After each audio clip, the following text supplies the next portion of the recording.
Namaste. I hope you guys are all well. Welcome, Howard. How are you rolling, brother? I hope you're smiling. And they're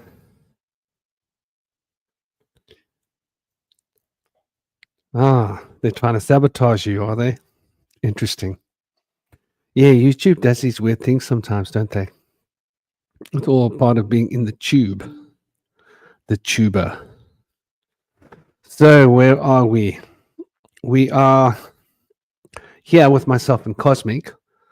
Indy is going to be joining us in a little while. I've had a whole host, a series of technical issues. I had to switch over. I'm on my little laptop. Well, it's a normal size laptop, but it feels little because I normally have this king size huge thing here, like a tank in front of me. And so I feel like I'm looking at this tiny little screen, which is weird. And I'm running on Windows, not my usual Ubuntu. Ubuntu kernel, Mint. Let's be clear about it. Different Linux version of Ubuntu. But yeah, so here we are, myself and Cosmic, to get us launched. It's going to be a lovely, interesting look, I think, at a couple of what's been going on, comings and goings in the media. For those of you that don't know Cosmic, I'm sure you do, but for those that are arriving, Cosmic is a John D without a crystal ball. So he says he doesn't need one, but maybe you guys want to sponsor him one, find out where you can sponsor him for his new crystal ball that he doesn't need. But he spends his time connecting with the Fae. He's been channeling them for a long time now, number of years. He's been elaborating and working on a system, a language, a cosmology, occult therapeutics baseline, which is like, I suppose, like any occult system. So yeah, that's Cosmic's thing. He's a medium, basically. He probably doesn't like to be called a medium, but I suppose that's what he is. And for myself, I'm the local resident shaman here on the southern tip of Cape Town, Simonstown, Boulders. And I've also got a background in various different occult traditions before I found myself in the wilderness. So also around base. So before we get cranking, Cosmic, you want to say a few words, brother? Thanks for the good introduction as always. I don't really have much to say. Let's just jump right into the topic here, I guess. Jump straight into the mouth of the crazy beast. So the dark media PSYOPs and the AI dominating our screens. I think this is a big discussion. I've got a couple of ads I want to crank out before people. I think the people can still be arriving. Namaste, Vincent. Shalom. How are you? Are you good? Dear brother, I hope your world is showering you with sweetness. And so we're going to be looking at a couple of ads. I'm sure we've all seen a lot of what's out there. I honestly am living in the dark here. Like, I have no idea. I have no idea what's going on out there. Like, I hide away. Lovely to hear, Vinci. Lovely to hear. I hide away from advertisements and I'm quite sheltered. So, like, even my YouTube, like, I pay that little bit of money so that they don't show adverts because I can't stand them. They give me like I just don't like them. So it was quite a shock for me to notice that last year they'd made these KFC ads, which were for me mind-blowing to see just how blatant. I mean, I know there's been a few Nike ads that are crazy, and there have been some shows that have been done. What was it? The last Olympics. I remember they did a couple of shows up in Switzerland. Crazy shows, very much occult-based. And so I suppose we're going to be looking at why there's so much occult symbolism and occult meanings and occult rituals gracing our screens. What's the story behind this? And what does it say about where we are at within the proverbial timeline? Whose timeline are we on? I don't know, Cosmic, is there anything you wanted to shoot off to begin with? I'm not exactly sure. Because you got this whole topic just in terms of the AI videos and all this stuff, and yeah, yeah, I don't know. It's a pretty big topic base to start from. Figure maybe you can kind of like lead somewhere, and then I can kind of like kick the ball in to the next spot. Well, let's get cranking then. Let's get flowing. Let's get into the juice of it. Now, there's a couple of like really fascinating, like extremely mind-blowingly fascinating ads. I actually did a little bit of homework, which is unusual for me. And I was just looking at some of the ads that I've missed. And like I was coming up with these most crazy ads, right? Do you remember the ad done by the World Wildlife Fund, WWF, about the Twin Towers? I don't think I remember this particular one. They Okay, so this is how these people play with us. There's definitely some kind of PSYOPs here. They did this ad showing the Twin Towers happening, right? They got the footage. And then they run some text at the bottom saying, very bad thing happened.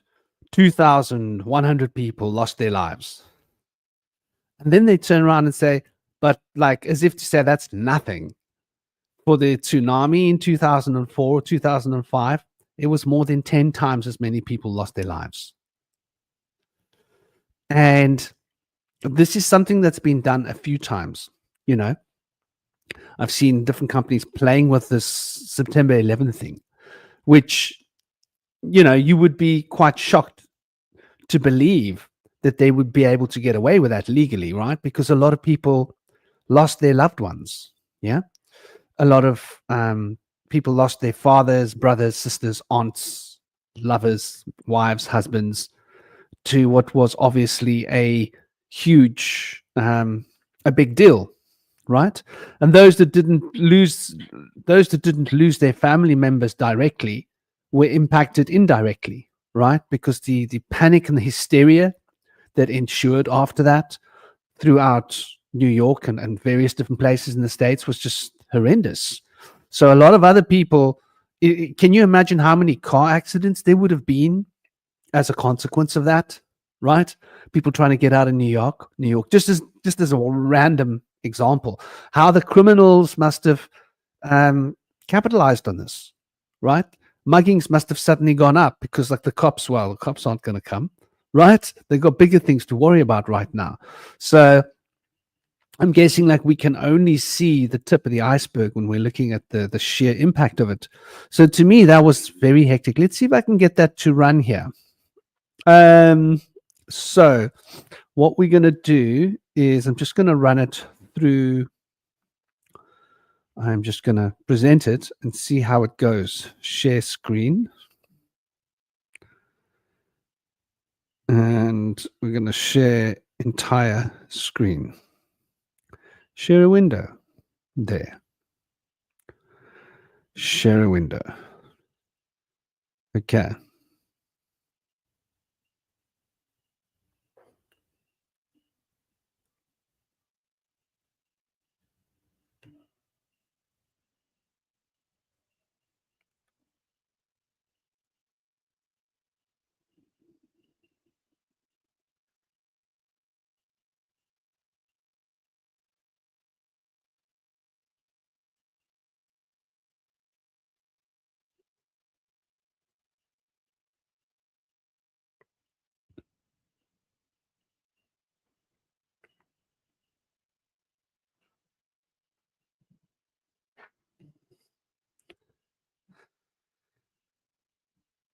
I mean, what are we meant to think? Yeah. Mm-hmm. Did you see that, Jen? I hope it showed. It didn't show. I just saw you with the mouse hovering over the thing. I saw a picture, but I didn't see any video. Okay. Well, I'm really, really sorry about it. Let's. I'm sure I can find it on WWF Twin Towers ad.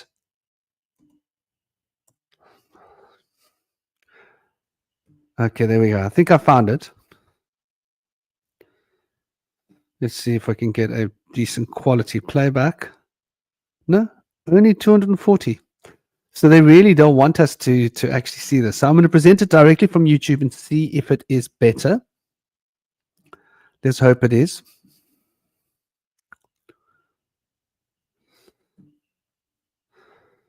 There we go.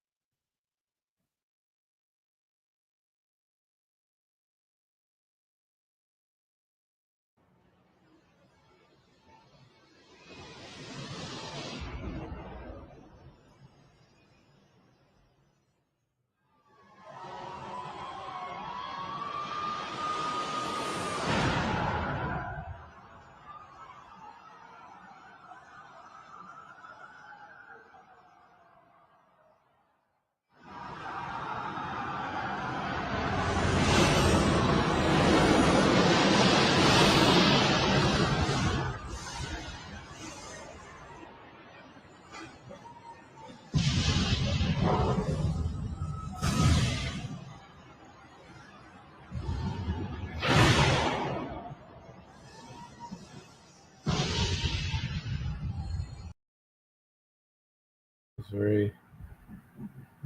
It gives you an idea of, like, I don't know, that to me was an absolute shocker because I'd never seen that ad before, right? Uh-huh. And I had no idea that people would be so gorgeous, you know? It just seems disrespectful, in my opinion. Beyond disrespectful. Yeah. It's insulting. You know, it's insulting to all the people that died. It's insulting to all the people that were trying to save the other people, right? Mm-hmm. Do you know a lot of people died trying to save people? Yeah, it was quite a few. Like, I don't know the numbers, but I know it was a lot. I don't know, it seems very politically motivated. Like, you know, it's kind of like you think about, like, in America, that a lot of the people who are kind of like sentimental about 9/11 tend to be more right-leaning, and the people who are global warming, you know, they tend to be more left-leaning, right? So it's basically kind of a way to say, like, oh, you know, screw you for caring about your families and your loved ones. Caring about the environment and the planet is more important. It feels kind of like, you know, like kind of like leftist, communist kind of like, you know, abandon your family, support the collective kind of dynamic. And yeah, it just feels really kind of like tasteless and insulting. And, you know, I don't like that ad. That was something weird about that. And then, like, all the multiple planes, like, just taking a real tragedy and using the emotions for that to sort of exploit people towards their own, you know, political cause. That's just sick, man. It's messed up. yeah, and you know, when we look at it, yeah, like you say, it's completely politically motivated. And not only is it politically motivated, but it's, you know, it's blatantly politically motivated. It's supposed to be an advert for nature, right? And it doesn't actually inspire you, does it? You know, whatever it is that they say they were trying to achieve, it doesn't seem realistic because it's not how that works, right? It feels like it's threatening you.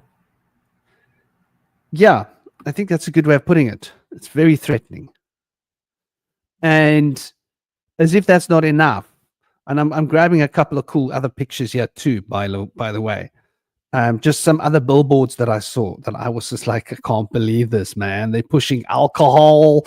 They've been really playing with people's brains.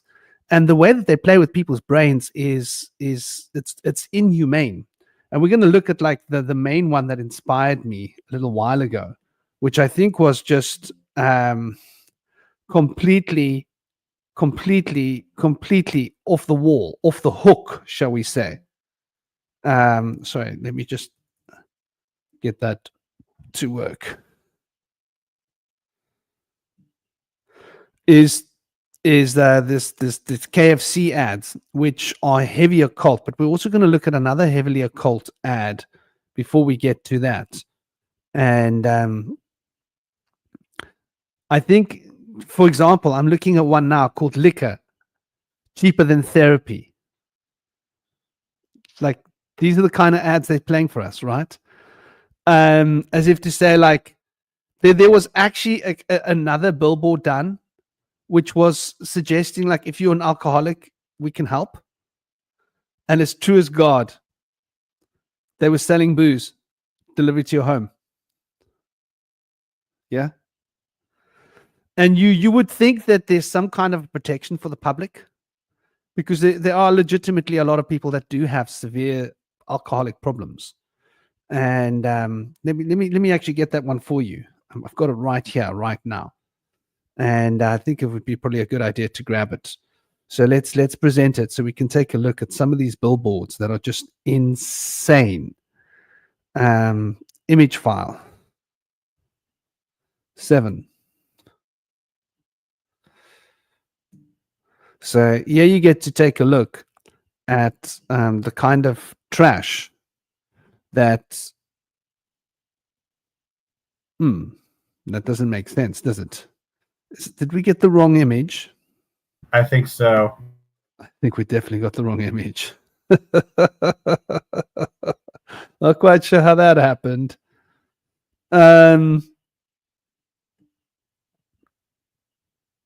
Yeah. So let me go and find this a little bit more clearly. But yeah, I do think that this has become a pattern, and that we're getting to the point where we can't actually trust anymore at all what's been coming to us in terms of the reality that we're facing in this world. And I do think that it's getting to the point where we're going to have to start, like, protecting ourselves from the television, from the ads, because for some reason I can't really find that particular picture, which is very strange. Save as 7. Save it instead of. Okay, now I should be able to get it. So sorry about that, peeps. I don't mean to be. I was supposed to have organized this beforehand, but I had a terrible issue just getting my camera to work. They wouldn't allow my camera to run. They wanted me to run my other camera, and it's not a very good camera. So what is going on here?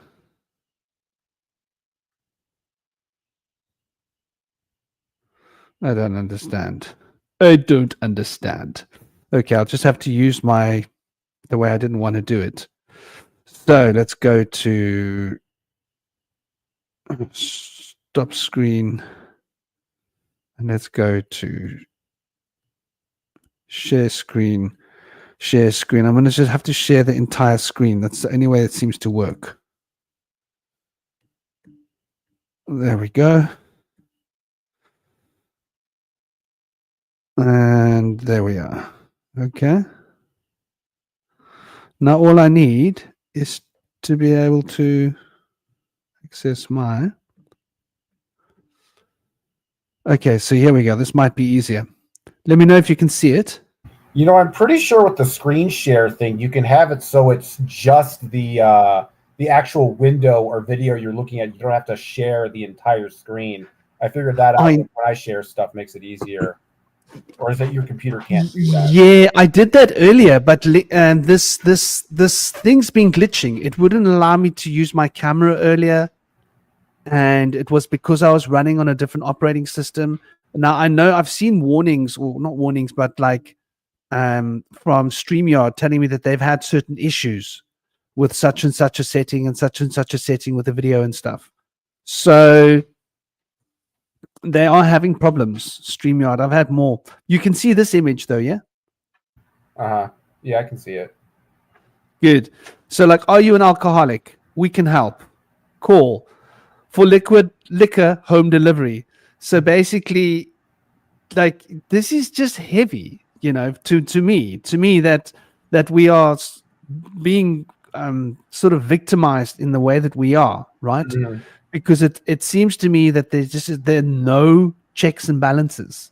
There are absolutely no controls anymore. There used to be some basic level of controls in the past, but that seems to have gone away. And it seems like we've gotten to the point now where there's not much that we can say or do about it at all, because it is what it is. And, you know, we are living in a crazy, crazy, crazy, crazy world. So I do think that this has reached a place, reached that point where it's up to us to start really protecting our kids, because I'm really worried about my children. What my child, I think of him as my children because he's a crowd. And I think, like, you know, let's jump into the deep end right here. Okay, let's do it straight here. Let's go into the occult, the heavy occult stuff that's been shown. Sorry, I've been having a hard time pulling up these other pictures. I don't normally use this computer. I normally use my Ubuntu computer, and I'm really annoyed that I can't use it today, but it is what it is. So if I present to you a stop screen and present to you my YouTube and take a look at what we've got here, and I think you guys are going to be a little bit shocked beyond shocked. So which one should we go with first? Probably the right one to go with first is Believe in Chicken, right? I'm guessing that's the right one to go with first. Yeah. So who of you in the chat have seen this Believe in Chicken ad, by the way? Welcome to the news at 11, where we'll be chatting to the Minister for Artificial Intelligence about recent accusations that he's not real.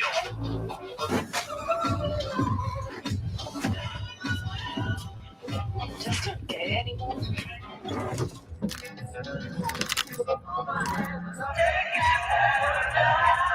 Look at the numbers. In light of recent events, it begs the question, what can we even believe in anymore?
Okay, so I mean, I don't even know where to start with that. There are so many interesting points to point out, right? Where are they when they... Did you see the guy walking on water, No. by the way? Walking in water, that's ridiculous. So, I mean, they're breaking out into religion here, right? That's the Thames. Like, if you know that river, that's the Thames. Mm-hmm.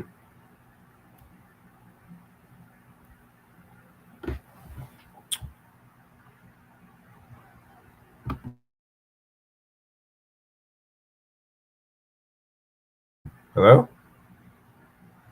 You lost, Franklin, I think your connection's lost because I just see a frozen face there. Let's see. Oh, I guess while we're waiting for Franklin to come back, I don't know. Looking at this video, it just seems it's kind of stupid, but you know, everybody's just doing some like herky jerky chicken dance. Yeah, at least I will say this though, like it doesn't feel like as manipulative as some of those like old like Coca-Cola ads where everybody's like smiling and they're all kind of like part of this like collective. I mean, honestly, I think there's probably like more like I think there's examples of more sinister commercials and advertising than this particular one. I was actually at the I think we were walking around like the liquor store. There's like there's actually a beer called like Delirium Tremens. Like I shit you not. And it has like pictures of those like those elephants that Dumbo would hallucinate when he say like, you know, don't think of pink elephants. So it's like, yeah, there's some weird stuff out there. But I think I saw like this ad. I think Franklin like posted this video, just the thumbnail of it, and other chats like, what the heck is this thing? So how are we doing today, chat? What's going on?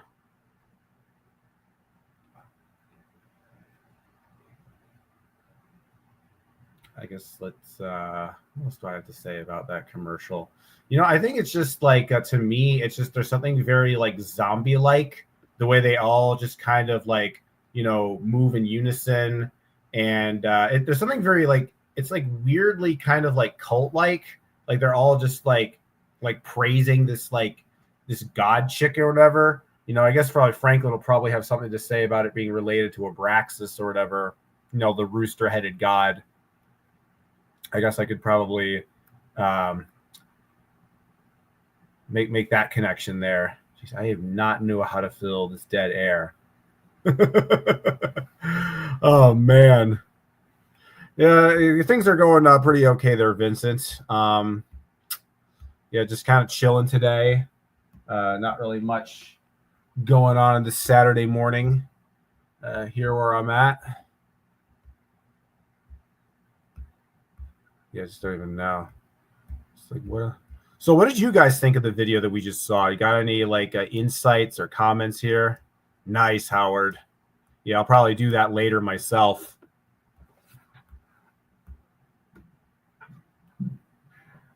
Yeah.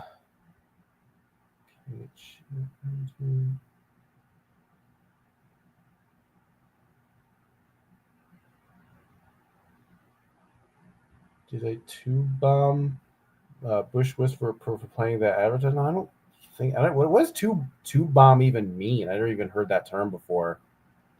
I don't know.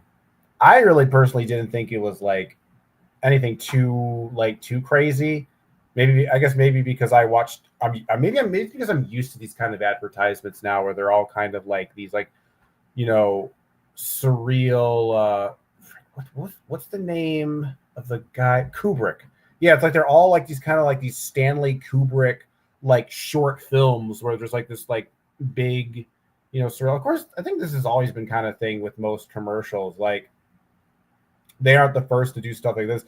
Like I remember like Apple computers, they did a commercial that was basically parodying the book of like 1984, suggesting that their like Apple is like an escape from the kind of the authoritarian rule of Big Brother or whatever. But to me, that's kind of like manipulative in and of itself, you know. It's weird. All right, Franklin's back. Yeah, I like what you were saying, brother. Sorry, everybody. My system, I'm not quite sure what happened there. I wonder whether it's because I played those ads. Maybe. Because like my system just went completely.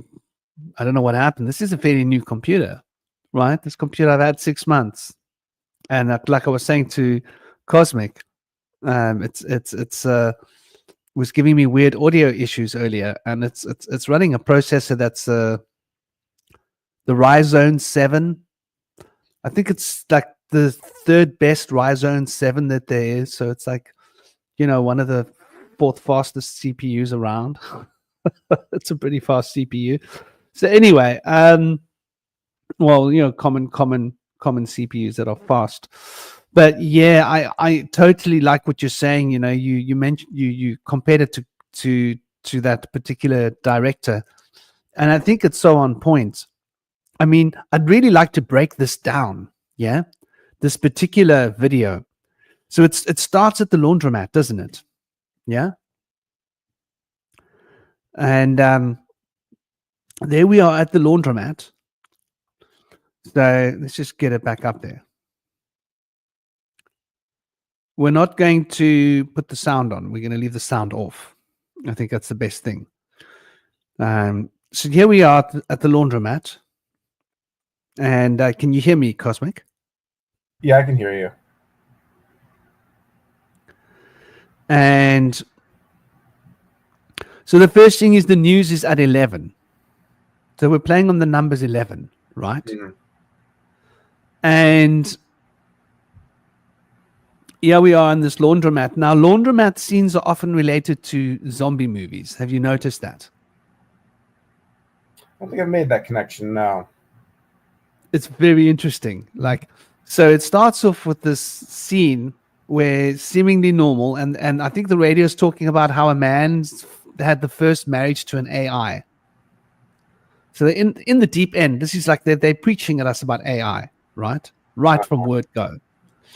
And then Also notice here too, like how when you see that first shot, she's directly in the center of the frame and it's symmetrical, and that's what Kubrick would do. He would have his shots so that the left and the right side of each shot was perfectly symmetrical and balanced, and it created this weird kind of unnatural, unnerving. I was just funny because I was mentioning Kubrick earlier, and I didn't even really think about this connection at the moment. She's like right in the center of the washing machines. yeah, and they all have something in them. Isn't that interesting? Like, they're not full. There's one on the right. They all have like a little bit of something in them. It's just interesting, this kind of scene that we've got here. And now they're asking us about what is and isn't real, right? So they're playing with our concept of reality, firstly, getting us to doubt the nature of reality. And namaste to everybody that are here. I hope you guys are really, really well. I hope you guys are having an awesome, awesome, super awesome day. Then, now, is it just me or is she moving almost like a chicken, an AI chicken? I think that's kind of the point. It's like a kind of like a chicken dance when they're like stomping forward. There's kind of like the way they move their legs is very chicken-like. Yeah, and there's a robotic element to it as well, especially in the beginning. Now, here we can see there's an egg, right? Golden Hanging. egg. Golden egg. And then in the rear view, And notice the There's egg a starts to crack at this point. right. So what does a cracking egg symbolize? Something is about to be released. Something is about It to does. But there's also the saying of like, you can't make an omelet without breaking a few eggs. Mm-hmm. So, and the first thing you notice is like when we start to look at society now, we'll notice that the streets are empty and things aren't quite right. So there's this chicken marching across the rear view mirror, marching off towards the right from the middle, like you pointed out, quite interestingly enough. Yeah. Mm-hmm. What was the thing that was said first, if I can remember?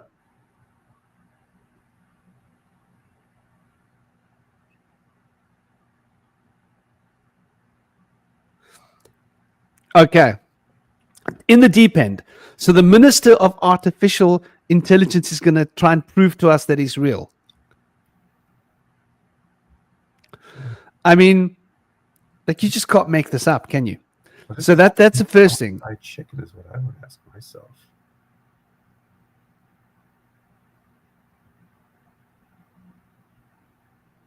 Just don't care anymore. Did you hear that? Nah. It's like, I just don't care anymore. Like, they're trying to give us that's the normal attitude now. Like, people just don't give a damn.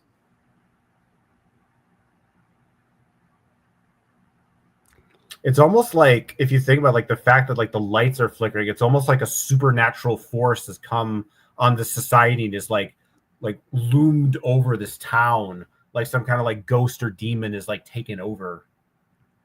That's exactly what it is. It's done like horror. And the car, nothing works properly anymore. Mm-hmm.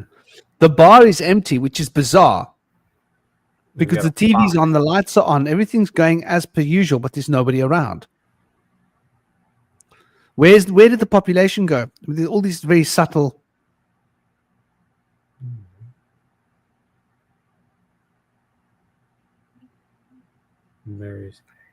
And she pecks it like she's a chicken, but she looks like she's possessed by an AI somehow, like a computer.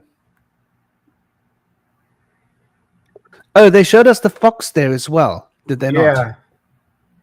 We're going to get back to that fox symbolism.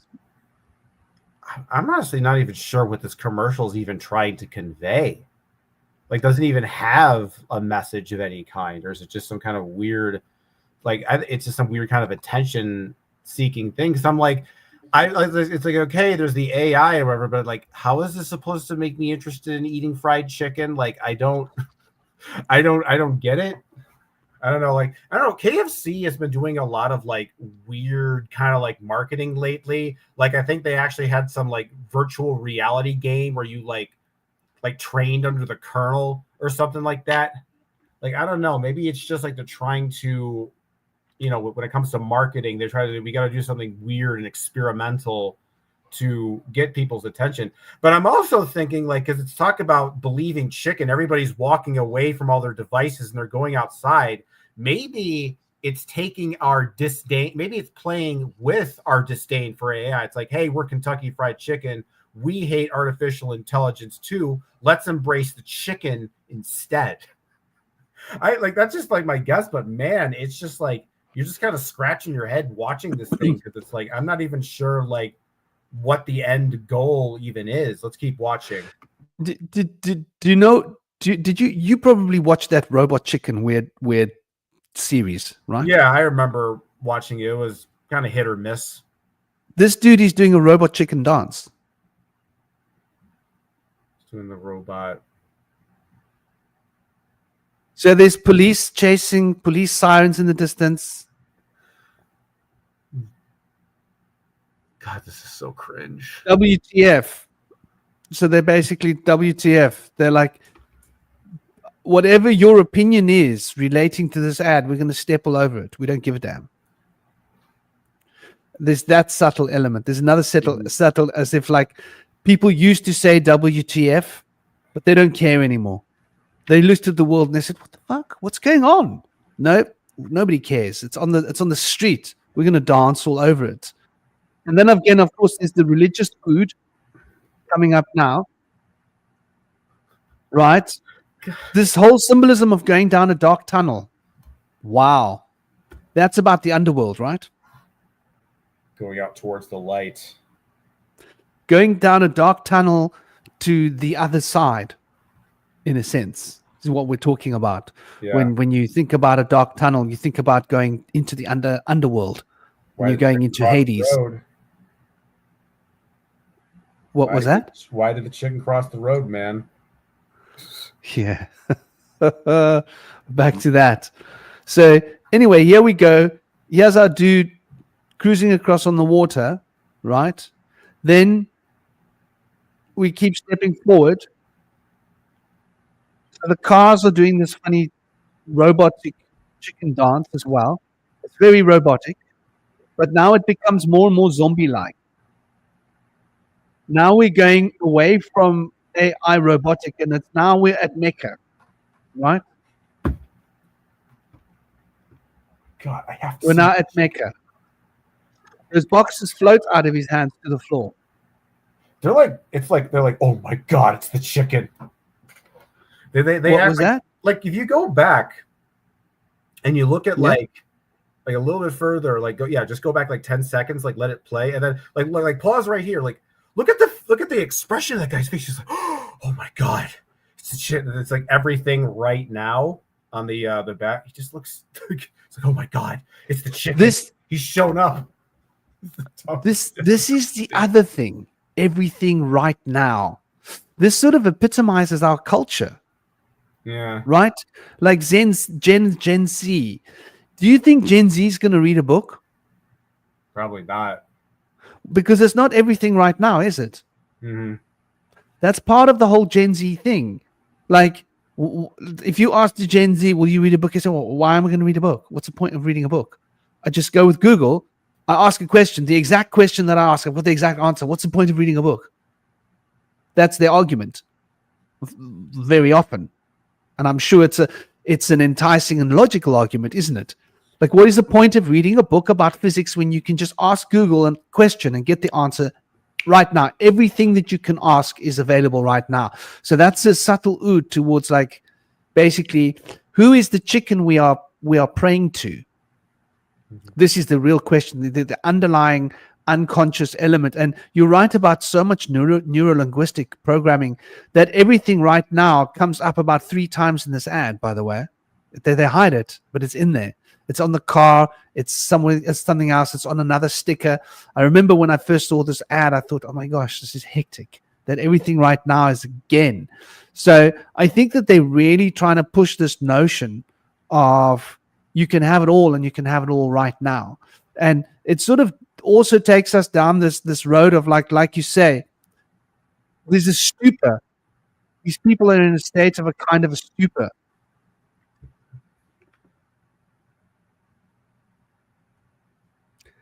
Which building is that in the background? So is that now New York?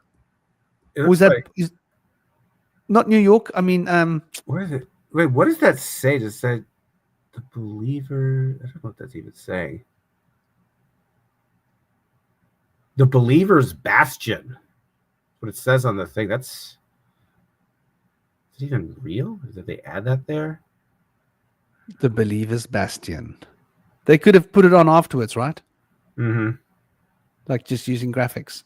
You know, I think that there is a manipulative element to this commercial, but I think it's approached in a different way.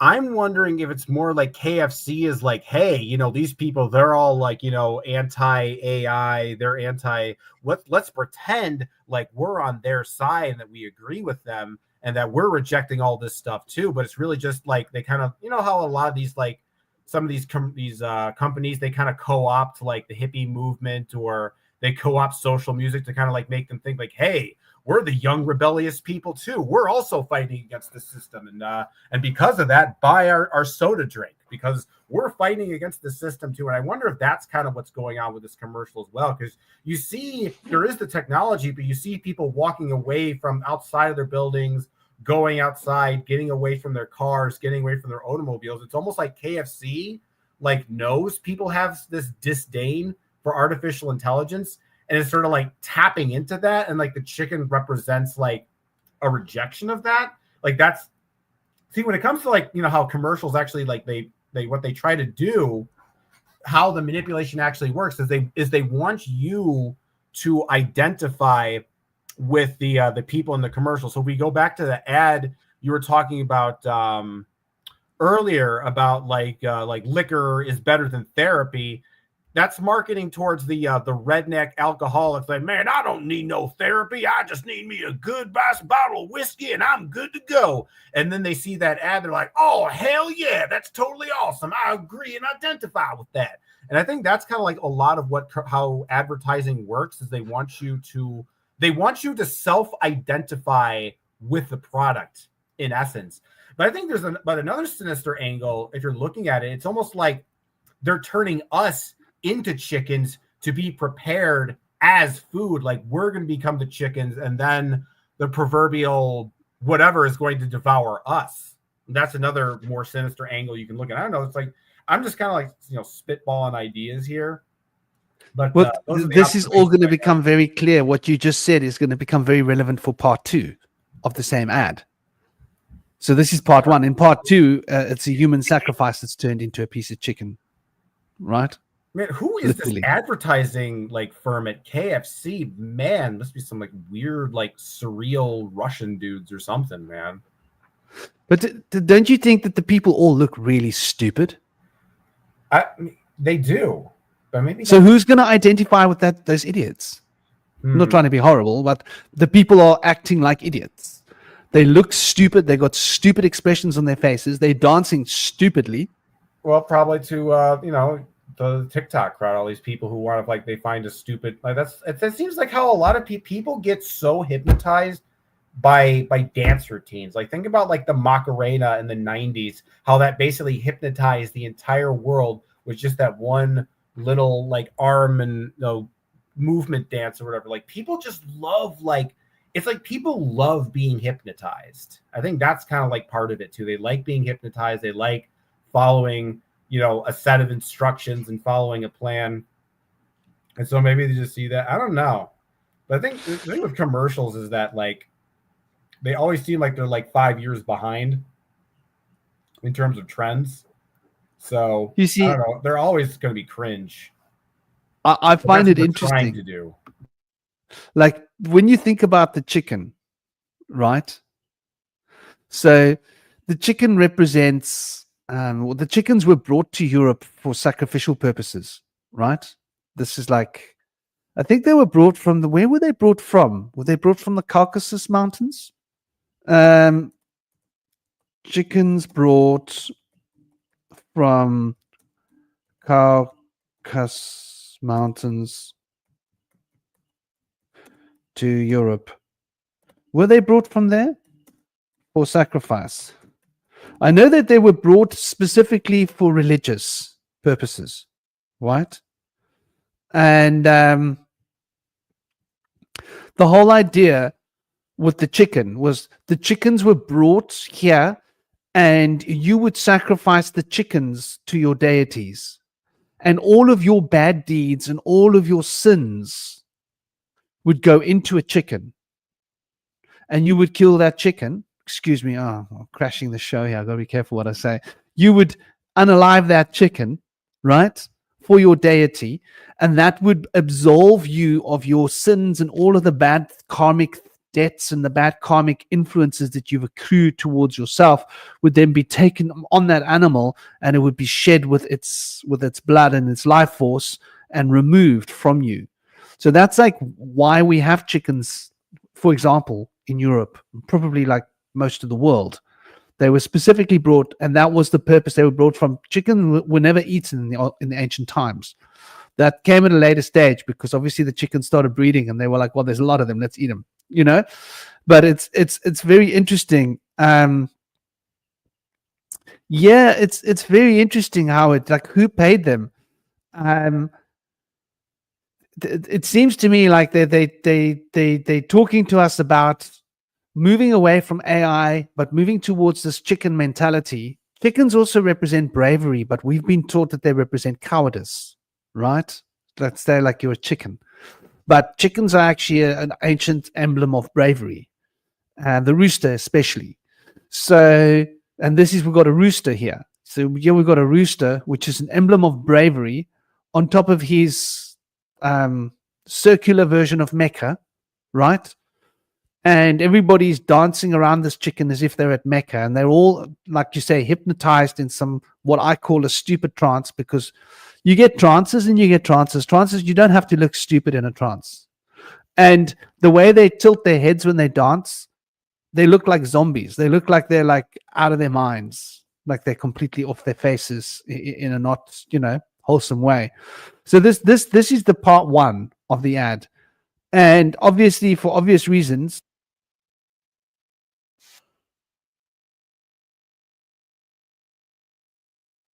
so then they slam you there. They slam you with it. Okay.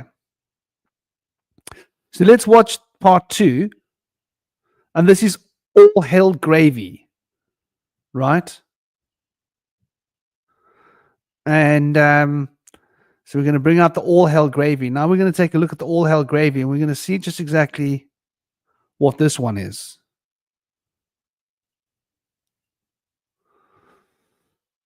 Okay, so I'm going to put my volume off so it doesn't disturb.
What?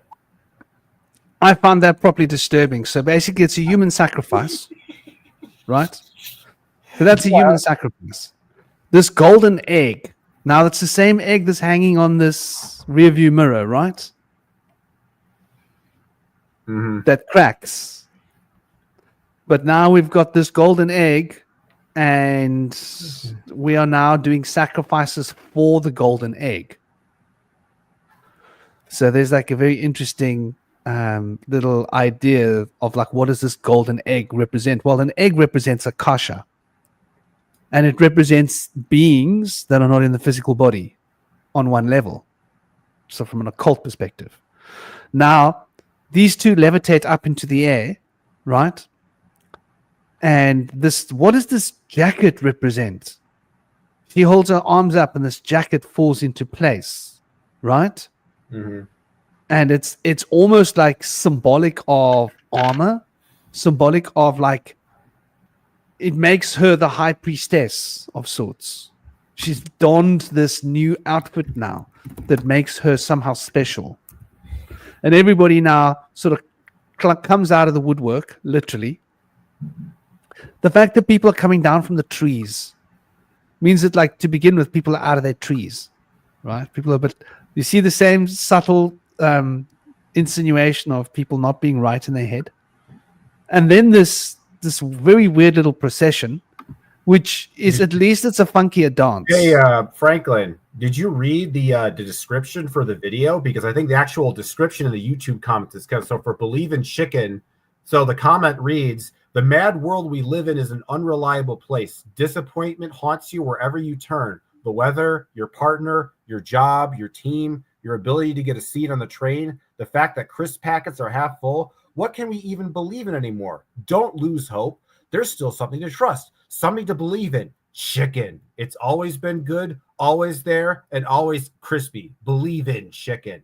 So I think what I said before, that kind of confirms what I was saying was right. It's like they're playing, it's like they know we're dealing with all this existential darkness, and they're exploiting that fear to their benefit, saying like, hey, you're freaked out by all that stuff. Don't worry. We're on your side. We're watching out for you. Here, eat this fried chicken. It'll help you it'll make the nightmares go away. So if anything, it's almost like the chicken is actually kind of like the sort of the Marxist opiate of the masses. Whereas when people eat that chicken and then they become, they're so tired from eating fried chicken that they forget about all the AI and the existential dread that exists around them. Absolutely. They are definitely playing on this. The thing is, though, when you go down and you read these comments, yeah, that's always interesting. As a black man, I never thought I'd say I'm done with chicken, but here we are. They aren't hiding their recipe anymore, right? That's enough internet for me for today. Thanks, KFC. I used to have a hard time convincing people that tired food like KFC was bad for them. People, like someone wrote this, someone reviewed this, someone approved this, someone paid for this. People are like shocked. I'm Yes. never eating KFC again. Yeah, everyone in know? the comments section here is just like saying like how this is all just disturbing as heck. Yeah, it is disturbing as hell. So, like, how do you look? I come from a background of food, right? So I was a restaurant manager, and I have an idea of food. So one of the things, and this comes from Edward Bernays' work after studying Sigmund Freud, right? The bottom line is when you're dealing with food, you're dealing with the color red, right? So most food ads will have the color red in it because the color red stimulates your pancreas. Yeah, makes you hungry. So this is why KFC, McDonald's, all these big outlets have got red in their logo, red on the front of the shop. When you go into the shop, there's red and pink everywhere. There's a reason for this because it makes you hungry. So most of these ads, when it comes to food, will usually have that kind of thing going on. Someone wearing red sneakers or a red piece of clothing, or there'll usually be some kind of hint that we're talking about food. So it is very disturbing and very shocking when they are insinuating that a human being can be sacrificed to the gravy and be turned into a chunk of chicken. Like, there's something upsetting about that. And if you go to eat KFC, you're telling me that unconsciously you're not going to be worried that am I eating human? Right or wrong? Yeah. This is what they're telling you, that they are not going to sell chicken like this. And that they got so many complaints against KFC that they actually had to apologize to people. Yeah. All right. For this ad. Because like it was hurting their label. So now you would think that like you say, the plausible excuse is that they're exploiting this thing, but there comes a point where they disgust people, yeah. And I'm pretty sure that they had focus groups, right, for an ad as big as a company this big, right? We're talking multi-billion-dollar company. I'm pretty sure that they, apart from having experts review the ad, they have focus groups. Then they'll get like 30, 40 people, 50 people. You'll watch the ad and they'll ask you to write down what your feelings were and your thoughts were. And they'll ask you questions. And they'll maybe have like a week of focus groups where they'll have every 20 minutes, they'll have another focus group coming. They'll have 3. They'll have like 24 focus groups a day. They'll have like 150 focus groups of like 30, 40 people in each focus group, right? They'll be asking 1,000 people who watch this, like, how do they make you feel? Do they make you feel like you want to eat? And your general answer is going to be no. I found it unnerving. I found it uneasy. It didn't make me hungry. It actually makes me feel a bit disgusted. And that seems to be the general effect that it has on people, more so than people going, hey, look at those cool like dance moves, or like that's a really. And the interesting thing is how much money it seems like they spent on it. Is it all AI? What do you think? I don't know. I'd have to look at the footage again to see if it's actually AI or not. There's usually little subtle tells that you can tell if something is artificial intelligence or not, just based on how like certain things look, how the eyes track, how there's usually a way to tell. I didn't really look into it closely enough to make that distinction. It's probably part AI, I'm sure, like because obviously the chicken is obviously computer generated, but I don't know. I'm curious is like the like to dislike ratio on the actual video. I'm wondering what that is. I'm try to do the dislike. How many complaints were there because of what's that ad called? Believe Part 2, All Hail Gravy.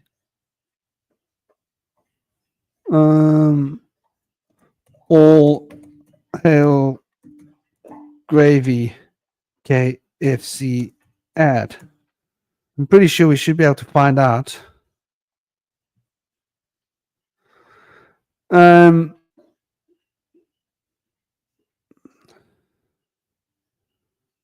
ASA will not investigate KFC. I mean, gosh, I've got to go and play with this marketing thing. What do I have to do? I don't want that. I mean, it does seem like there's been a lot of, a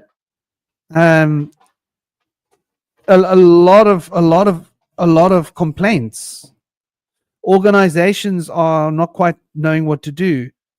Not everyone wants to join KFC's gravy cult. KFC sparks backlash with gravy baptism advert, right? So there's lots of complaints and people mocking the ad. Even the actual ASA advertising company directly got 750 complaints just the moment they launched that ad. They didn't know what to do about it. They're talking here on MSN about how many thousands of complaints there were. So, the KFC brand chief has been forced to defend the controversial cult ad. I think there was a fairly significant backlash. I mean, you can just Google it. Anybody can Google it. You can I was looking at it at Google. It says a lot of Christians were upset with this ad because it basically mocked the baptism. Yeah, but technically in the West, is that about 75% of the West people, even if they aren't practicing Christians, identify with Christianity? It's a lot of Christians in the West. I would say it's definitely the majority. I don't know if it's 75%, but it's definitely the majority for sure. Yeah, I mean, even a lot of people, they might not be Christian, but they identify with it more, and they just to themselves think, well, that's just going too far. Even if they're not going to go to church and they're not going to do this or believe that or whatever. Regardless, I do think that like the whole idea is that they're trying to show us that it's a cult, and I think that's a good way of describing both of these videos, right? It's a cult, yeah, and I do think that this is something that we were not going to be able to escape from. There's more and more of this cult mentality. Politics has become a cult. I mean, let's not even step away from what has happened with shall we call him Carrot Top? Yeah. You know who I mean when I say Carrot Top? Yeah, I know who you mean. Just look at the whole story that's happened with him, and for the last 5 years, him and then the old guy, the Biden guy who couldn't find the toilet, didn't know, he kept thinking he was on his way to the toilet, but he was going to deliver a speech, that guy, and he kept getting confused, looking for the toilet, and they were like, no, you're here to do a speech, you got to look at the camera. He's like, oh well, I thought I was going over there. So they've been playing with us on a political heavy scale, and here in South Africa they've been playing with us too, and I think everywhere around the world the politicians have been playing with people, and they're letting us know that we are basically, dare I use the word, expendable, like our opinions don't matter, right? And I think it's quite interesting with what's happened lately, with what's coming to light with Carrot Top being involved with the children's story, and Trump, I mean, Musketeer being basically ousted, and that whole division, that little marriage that came as a divorce, probably because what laws were they passing when that divorce happened? They were passing a new law. Do you know about that, Cosmic? I'm not sure what you're referring to. Well, at the time when Trump and the Trumpeteer and the Musketeer, they were like in a love relationship, right? Yeah. Like people were telling them to get a room, basically. And then they suddenly called it off. They like split up. It was like two celebrities breaking up.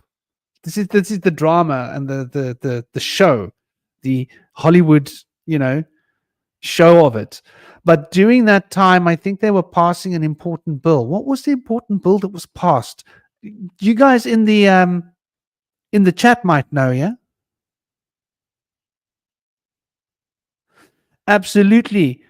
Our tuition. That's exactly the mission. They want us to know that our ideas don't matter and that we're irrelevant. But I know that they were passing a big bill. And does that bill have to do with AI? I'm not sure. Big controversial bill passed in USA in June. Was it in June? Yeah, the big beautiful bill. Right. And what is that? Is that going to change taxation? What is that exactly? There's just like a ton of like different little things attached to it. I don't know. I haven't even looked into the whole. I haven't even looked into it at all. So they're cutting any funding to nutrition programs, to healthcare, assistance program, 3.4 trillion to federal deficits over the next 10 years. But this is obviously the news. CBS is only going to give us a little bit of the skimming off the top, aren't they? But anyway, I think that this was the bill that was being passed while we saw this little drama expose of, the trumpeter and the musketeer ending their wonderful little love relationship. They stopped being in a room together. And yeah, welcome. Nitro, I hope you're good. Hope you guys are all having a good day. So there's been a lot of this happening of late. And I've noticed as well, I'm not somebody that watches these ads, so I'm not very aware of it. But I have noticed, like, even on Telegram, a lot of the people seem to be different. They seem to be changing their perspectives. Have you noticed how many researchers have now been debunked? Have you guys noticed this, right? I saw a debunked list of every researcher that on one list, just about, right? And it gets really interesting. Okay, so like let's choose one as an example. What's his name? The guy who basically pushed astrotheology to the world, right? Can't think of his name right now. He was the inspiration of Michael Tsarian. Do you know who I'm talking about, Cosmic? Astrotheology. Is he an occult guy or is he like a science guy? He's an occultist. He was a Mason, or he was connected to the Masons. Michael Tsarian's inspiration. Man, why can't I think of his name? Darn. He looks like a budgie.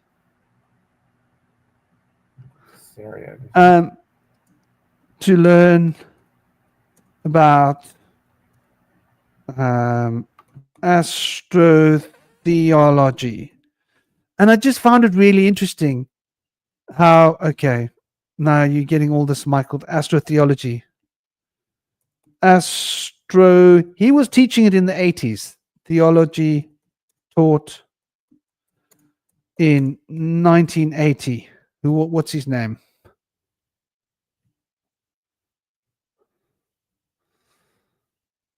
Okay, so he passed away about 2 years ago. Can you guys in the chat think of who I'm talking about? What's his name again? It's almost like his name has been washed from my brain. And it's funny because I researched a lot of his information like decades ago. I actually came across some of his work like in the 90s. And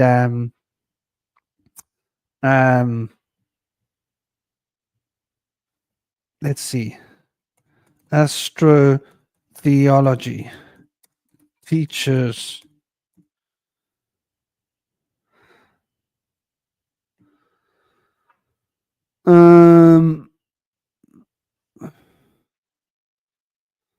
biggest.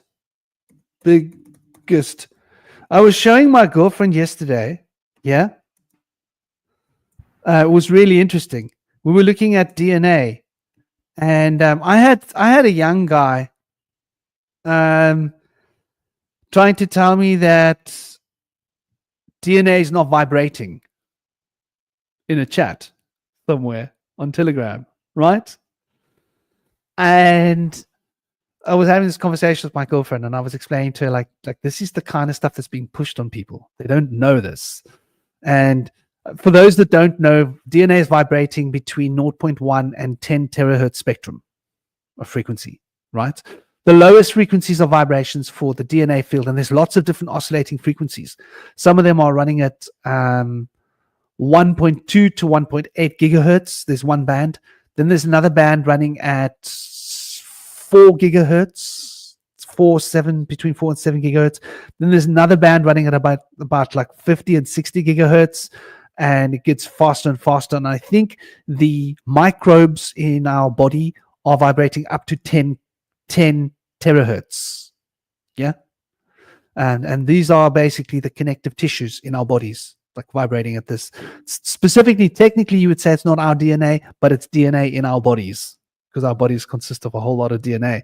But within our DNA, there's the recipe to make this DNA that vibrates at this pitch. It's very interesting.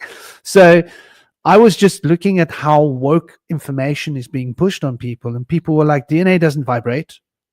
DNA is not resonating. Like, of course DNA is resonating, man. This DNA is resonating faster than infrared, dude. Like, just go look it up.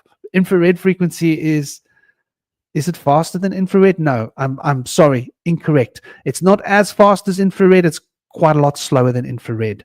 But infrared is like resonating at a very, very high pitch, frequencies. So it's just very interesting how information is being redoctored and reshaped to us. And I think these adverts are reinforcing that the younger generation is being kept stupid, right? That people are being dumbed down, and they are being specifically kept in a state of mental zombie. And because AI is doing the thinking for everybody, so if you ask AI the first time about DNA's resonance, it's going to give you some nonsense. Then you got to change your search terms. If you carefully construct the search term that the AI can understand that you know what you're talking about, they'll give you the truth. But if they think that you don't know what you're talking about, they'll give you a very careful and very deceptive answer that will sort of make you think that that's not relevant and not important. Where actually, if you know that it's important, you would know that it's important. So, for example, one of the things is they're working on retuning DNA using frequencies. Yeah. And I was talking about the acoustic resonant frequencies of DNA, and somebody was saying that's not a thing. Really? This was in a what group was that? Somebody who thinks they've read scientific papers. They just don't understand the baseline of how things works. Because when you have a fast oscillating frequency, there is going to be a cymatic acoustic field, because this is how vibrations work. They knock against each other.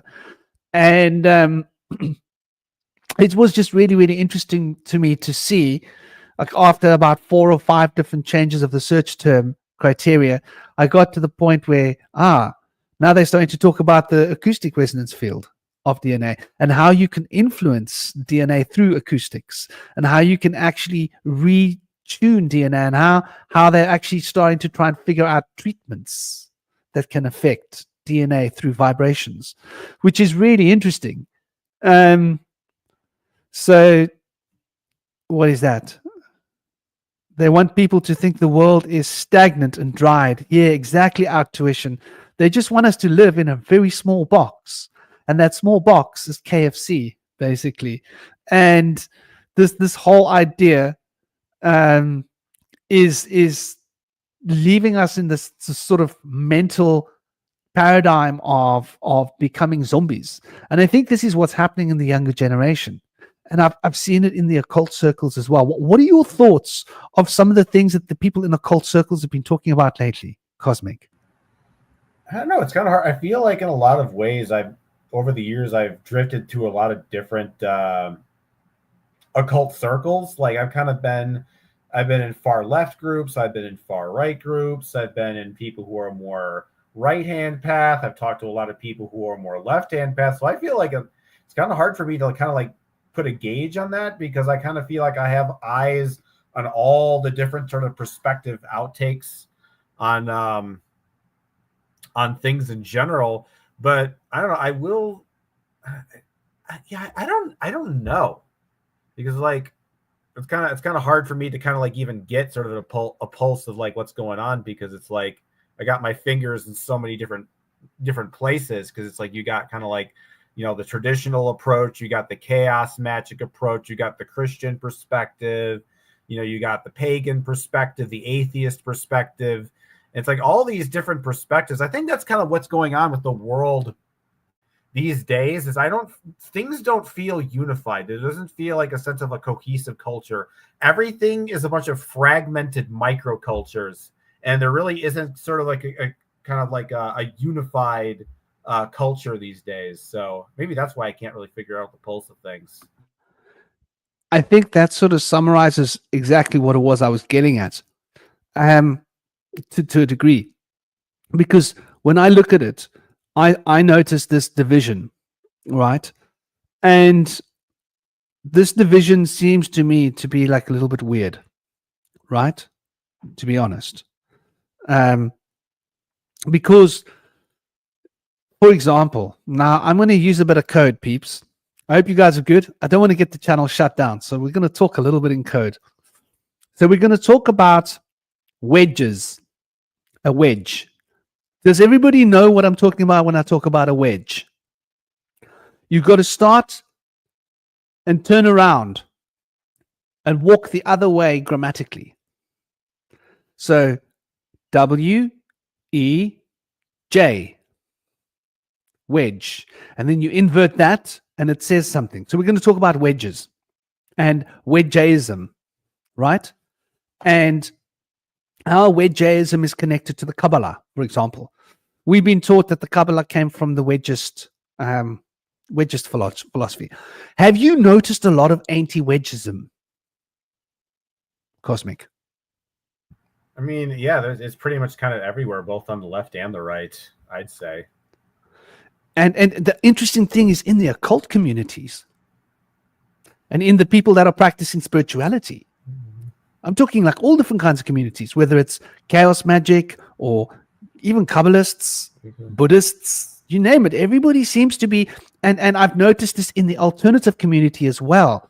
Even people who have got podcasts, who are very open-minded people, there seems to be this total blame for what's being done, which is a political thing. So when I think about what's happening now with Palestine, as an example, right? I don't see that as a religious story. I see that as a political ideology, and that political ideology is pushing something, and that political ideology likes to hide itself behind a religion, right? And so now the wedges get the bad credit for what's being done in the name of Zion, right? And the Zionists get away with it. You don't find people like, oh, I hate the Zionists. No. People are literally starting to hate the wedges. And to me, there's something very strange about wedges being hated, because when I lived in Israel, and I had this conversation with someone a while ago, and there are a lot of people I know and I feel like personally connected to, and it breaks my heart to see them like wanting to, lump them in. And so now there's all this narrative being passed, but those aren't real wedges, and those wedges came from there. Those wedges came from Africa, and those wedges came from the Middle East, and those wedges, this wedges. And what difference does that make? No, but we've got to be talking about wedges. I'm like, drop the wedge story. Zionism is its own ideology. And for those of us that know about Sabbatism, and how Sabbatism became ousted, and everybody knew about Sabbatism. And the Sabbatist idea was to create a one world government that was controlled by the Sabbatists. They were supposed to infiltrate the religious organizations, all religions, not just the wedges, the Christians, the works. That's why there's so many Christian supporting Zionists. There are a lot of Christian Zionists out there. It's not just one religion anymore. This is what people don't realize.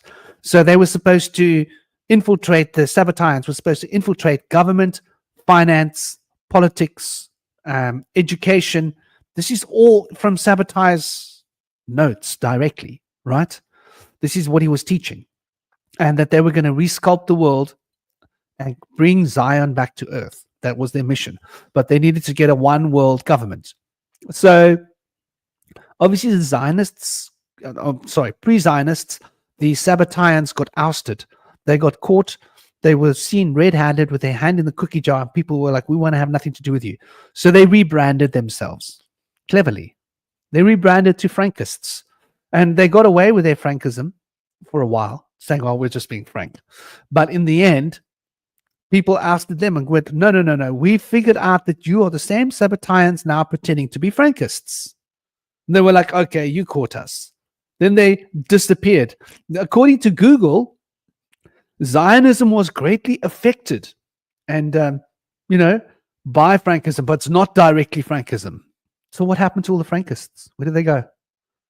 They just disappeared. There were huge movements. The huge movement didn't just vanish. So you can't even track Zionists' connection to Frankism so that you can track its connection to Sabbateism. And when you see what's happened, this is exactly what Sabbatai wanted. Sabbatai wanted a foothold in the world, and the geolocation of where this country is at the moment is just the most perfect place because it's right in the middle of the known world, right? To be able to cause as much instability as possible. And they need that instability because that instability means they can manipulate the global economies. So is it a coincidence that most of the internet security companies are based in the Zionist state? Does that surprise you? Are you aware of that, Cosmic? I mean, for the most part, yeah.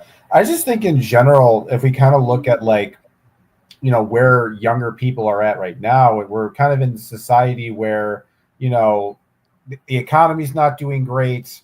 A lot of young people, they don't have homes. They don't have their life together. They're looking kind of they don't have a lot of hope in regards to the future. So I think actually a lot of the anti-Semitism makes sense because throughout history, the wedges, as you described him, has always been kind of a scapegoat for people's general malaise and misfortune in life because, they were people that were very industrious and hardworking and well put together. And a lot of other people were envious of them. They thought hey, man, why do you have all this good stuff? You don't deserve that. And so there's always this resentment that kind of builds up. So the reason I think why there's a lot of that, I think in general, a scapegoating, culture that we essentially live in, it's because people, they are kind of hopeless. So they're turning to the dark side, for comfort and power to sort of get through that. They're sort of going into the more, kind of the racist kind of stuff and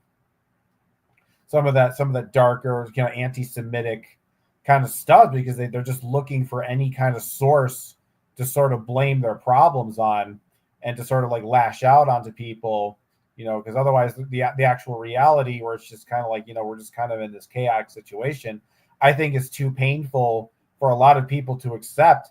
And I think it's easier for people to accept that, everything is being controlled by some kind of, one world conspiracy, whether it be the globalists, if you're on the, on the right side, or the fascists, if you're on the left.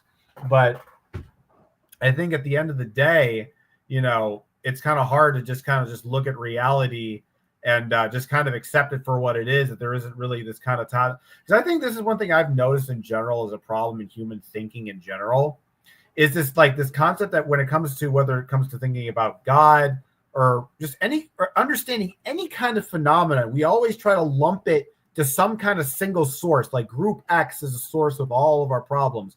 Religion Y is the solution to all of our problems. We look at this world in these very narrow kind of viewpoints, these very narrow mental pathways where it's just kind of this one source. And that's why a lot of people say, they take extremes. They go either I'm a victim and society is against me, or I'm this individual and I can do whatever I want, regardless of my circumstances or whatever. I think it's all about balance, and I think that in a lot of ways, both of these perspectives can be kind of true at the same time.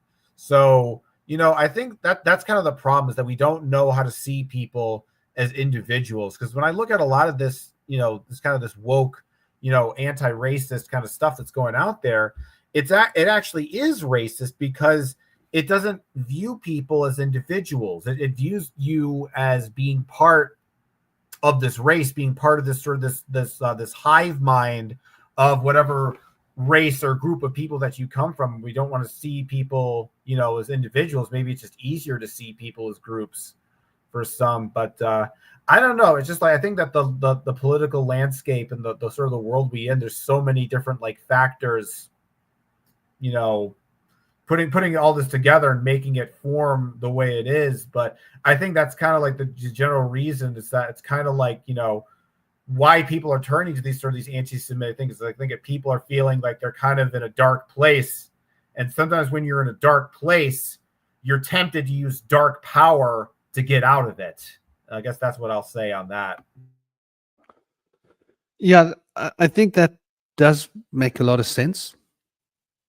And, I think it's very interesting. Like, we've got this divisionism, right? Like you say, the left, the right, and, capitalistic, socialistic. But I think we've all become very aware that the so-called socialists are becoming very capitalistic, right? They're basically capitalists. And the so-called capitalists are basically socialists.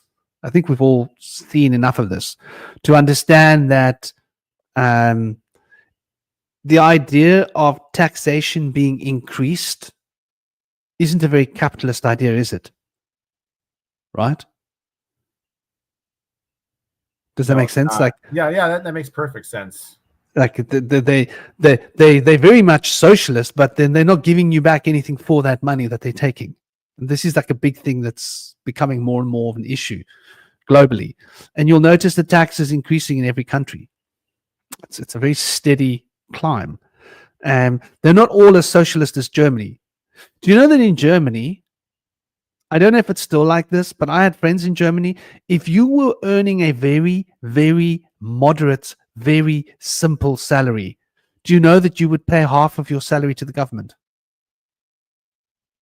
Oh, no.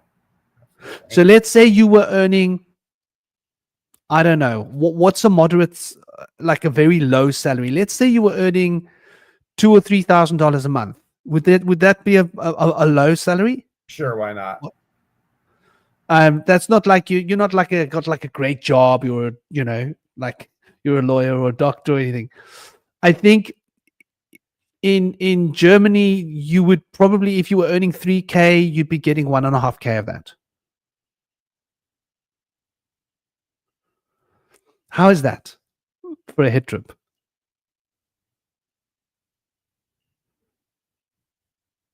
Are you with me? Or have we frozen? Yeah, no, I'm with you. Okay, you're with me. Like, just the idea, and Europe, much of Europe is like this, right? The UK is not so much like this, but many of the other European countries. So it's like, it's very interesting. Okay, sure, you get free dental. You get free dental. And the medical's fairly good. But still, like, if you think about and if you're earning more, you're still paying a lot. So if you're earning, imagine if you're earning like 100K euros, which is what's that, about 130, 140K US, then you'd probably be making half of that as well. You see? Or no, you'd probably be making less. You'd probably be taking home less, actually. So you just got to wonder, like, what happens to the money and what is the story? Well, what are we facing here? And I just want to play one part of this chicken one again. And I just want us to listen to the tone of it. Try and keep it short.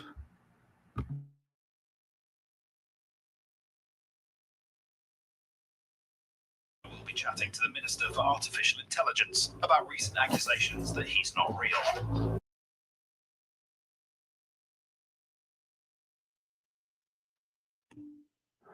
You heard that, yeah? Yeah. Does that come across as if it's a political interview? The way that's, like the beginning of the news bulletin in the UK, they start off with like, we spoke to the Minister of Finance, and this is like the Minister of Artificial Intelligence. It really gives you an idea of artificial intelligence becoming a part of the political infrastructure in a very important and prominent way, doesn't it? Mm-hmm. And I think this is what's going on in the real world. I mean, how long do you think it's going to be until we get offered like part of that bill? Okay, so let's look at this, right? Let's look at this. I happen to know someone who's a client of mine in Australia, and he was telling me, and this person's into investments, and he was asking me about whether I thought it was a financially good idea for him to invest into a certain company. And that company, by the way, has developed an AI that's going to be the next big thing. And that AI is able to read, it's a radiology AI. Yeah. So basically what it does is it works, it reads your radiology and creates a radiology report for you. So when you go for a scan, I don't know if you know this, but there's a serious shortage of radiologists, especially in the USA. There's a shortage of radiologists everywhere at the moment. There just aren't enough of them. There haven't been enough of them trained. Now, is this by design? Think about that for a moment. Or is there more going on?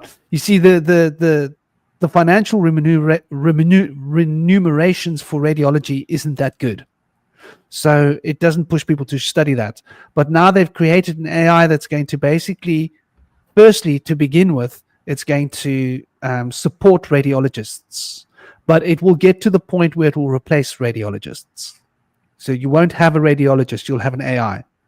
Then the same for therapy. They've got AI bots that are supporting therapists, but at some point the AI bots will replace therapists. Then they're going to have AI bots for medicine. Then they're going to have AI bots that are doctors, right? Where you go and sit somewhere and you get scanned. Your body gets scanned. It scans your organs, it scans, and an AI system decides what's wrong with your health and gives you a report and, treatment. I think this is the future. And I think that this big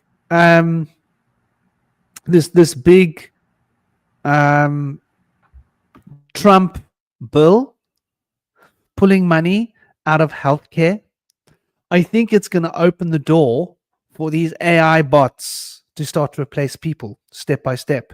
So we've literally got like AIs replacing people in factories, right? Machines. This has been going on for a long time, but now it's becoming more refined. Trump has been building these robots. They've got AI robots replacing people as servers. I don't know if those of you that know Hong Kong, not Hong Kong,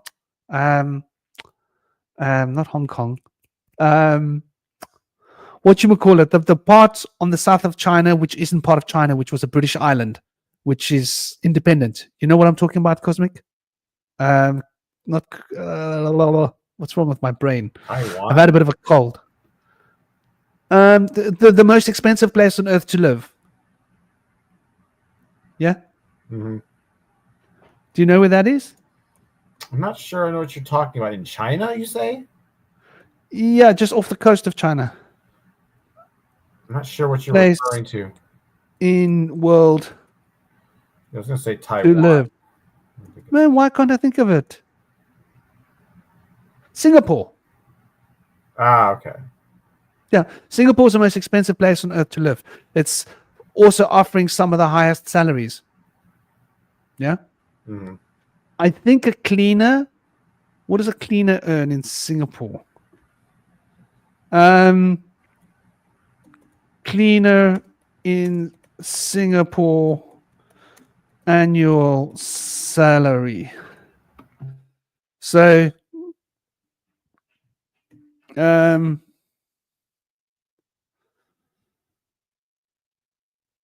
A cleaner in Singapore is about average is 27,600. It's about 28,000, right? You'll probably find in the USA that cleaners working for a lot less than that. Yeah. Yeah. Basically, because Singapore doesn't have like people working on the black and stuff like that. They don't have like all that other stuff. They don't have Mexico and all of that going on. But anyway, so that's like I think the lowest paid job you can get in Singapore is two and a half thousand a month dollars, US. So I do think that it's a shock for me when I've got my clients talking about how they feel uncomfortable with the robots serving them food in Singapore, and I'm like, what? This is a thing. There are places where they've got robots serving you in shops, in supermarkets. You're not people anymore. And so Singapore's like cutting edge. They're at the front of all of this. And I think this is an initiative that's going to become more and more of a big thing. This is why Trump's worth so much money, because he's scaled up the production of these robots. And I suppose it's not going to be long until the police robots that have the potential to end human life are going to be policing people in California state, right? They did already get the legal writ to do that. Be quick, Josh. And I'm busy. So I do think that please don't talk to me now, Josh. He's talking in this ear. I'm talking out this way. But I would say that this is like a bit of a thing that we're facing, this change of AI. And as AI starts to replace more of us and more of our important thanks, Kobe. How you doing? I hope you're well. I hope you're having an absolutely awesome day and an awesome week. As the AI becomes more prolific for our economies, then I think politics is going to become more tuned into the AI. And I wouldn't be surprised if, obviously we know that our police are going to become AI. I mean, they've started this program. And I think California is going to basically get these robotic AI police, and they're going to clean up California. It's going to be such a hit that they're going to show how crime has dropped, and they're going to implement it across the USA. And then once they've done that, the rest of the world's going to say, well, if they can get the crime down to that low in New York from what it used to be, it's got to be good. And so you'll find the whole world's going to go AI. And this is this is something I've been watching for years, waiting for this. But I think we're getting to the point where we're ready for this. And I think these ads are signaling to us, and a subtle signal to say, listen, people, this is the new etiquette. And the idea that there's a minister of AI, to me, is very strange, right? Because you've got a minister of finance, you've got a minister of health, minister of education, right? Now we're going to have a minister of AI.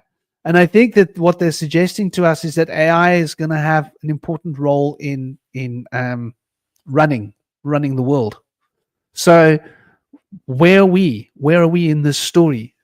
And how does AI then become what it is? Like, everybody's using AI for occult purposes. This is another thing I've noticed, Cosmic. This is something I was going to say. How many people I know that say they use AI to help them study the occult? Have you come across that? I think I have. I mean, people say they're using AI for pretty much everything now. I've heard a lot of people in some of the groups we're in talking about how they use AI for this purpose. And so they've been getting the AI to teach them occult, AI to teach them chaos magic, AI to teach them this and that. So this is like really the trend that we're facing now. So I just want to give me a minute. I want to get the little doggy off that. Mm-hmm.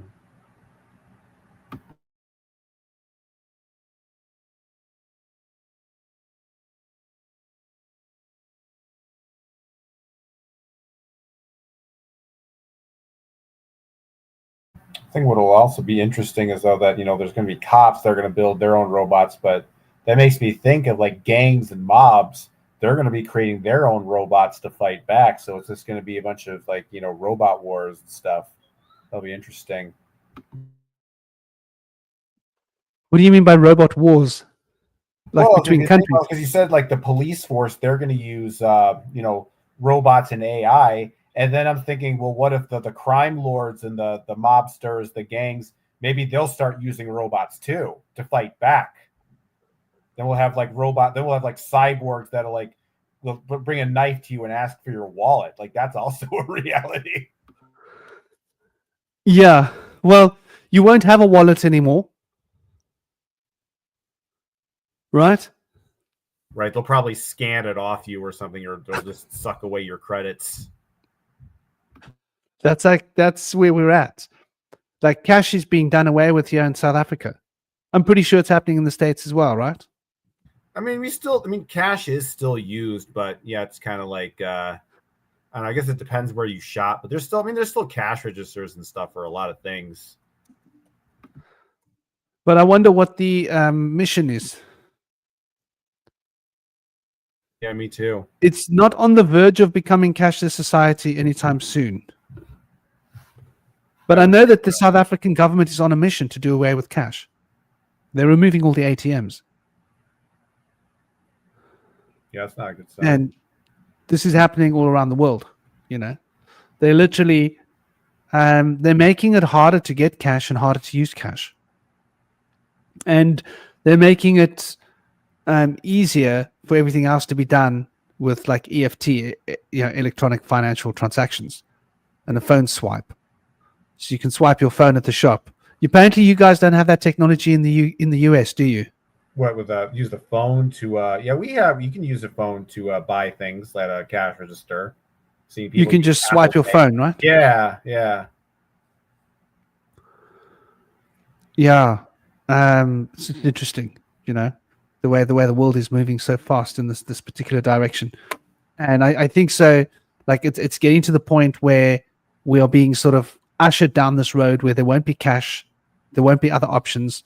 Everything will be on a digital biometric chip, and that digital biometric chip will have your identification, your money, everything, and it will probably be connected to this what's been trialed in China, which is obviously this system of social credits, and we've seen them discussing social credit scores in South Africa, in Europe, in America. Right, so we look at what's going on in China and we shake our heads and we can't believe how barbaric it is. Right. That are you aware that there's this famous fighter? He's an MMA fighter, and he's not allowed to get interstate trains. He's not allowed to leave his country. And the only way that he can travel to a big city to have a fight is by taking lots of tiny little buses and lots of tiny little trains, like short stop ones.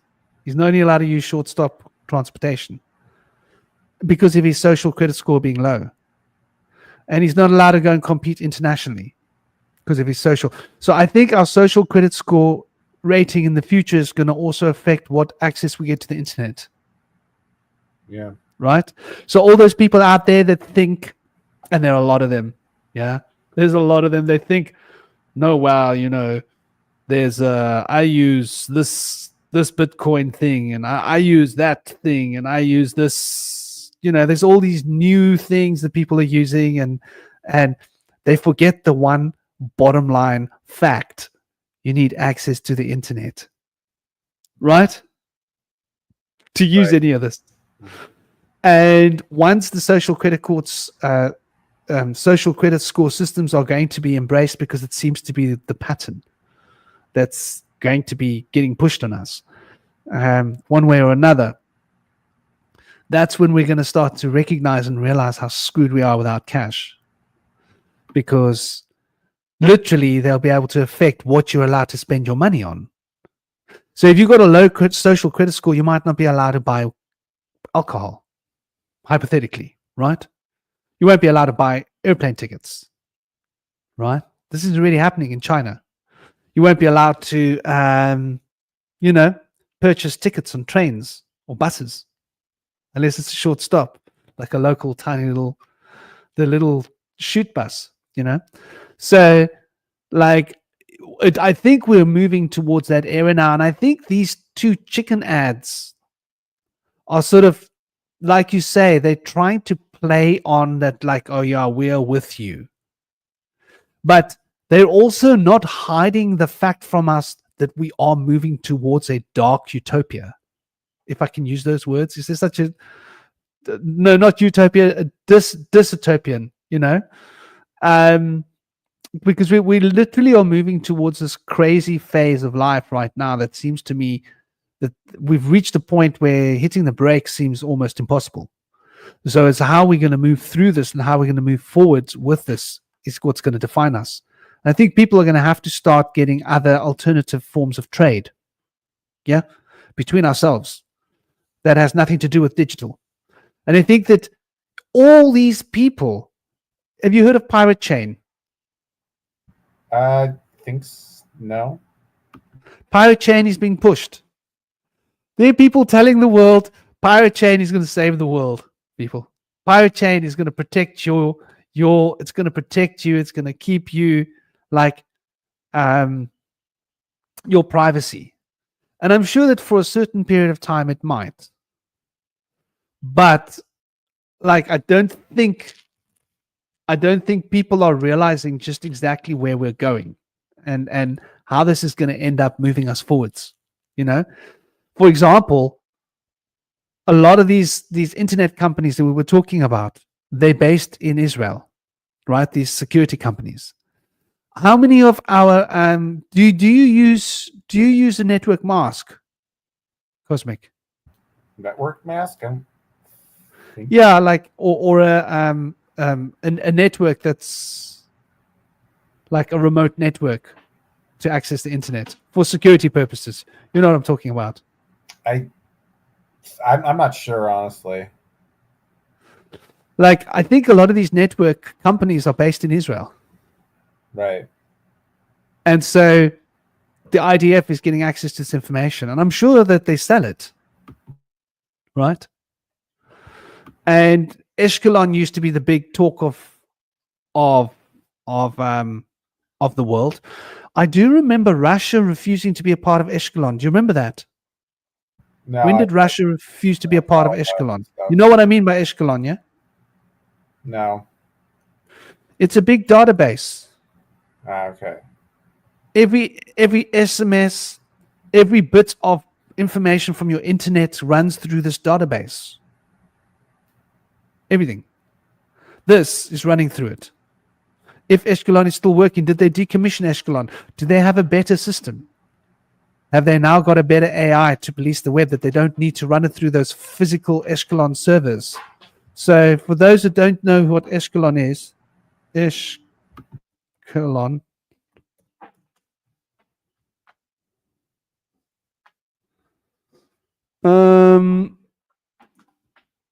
surveillance.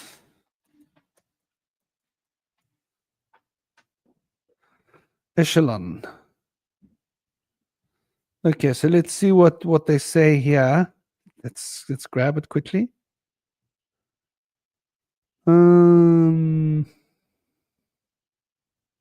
Stop screen. Present. Share screen.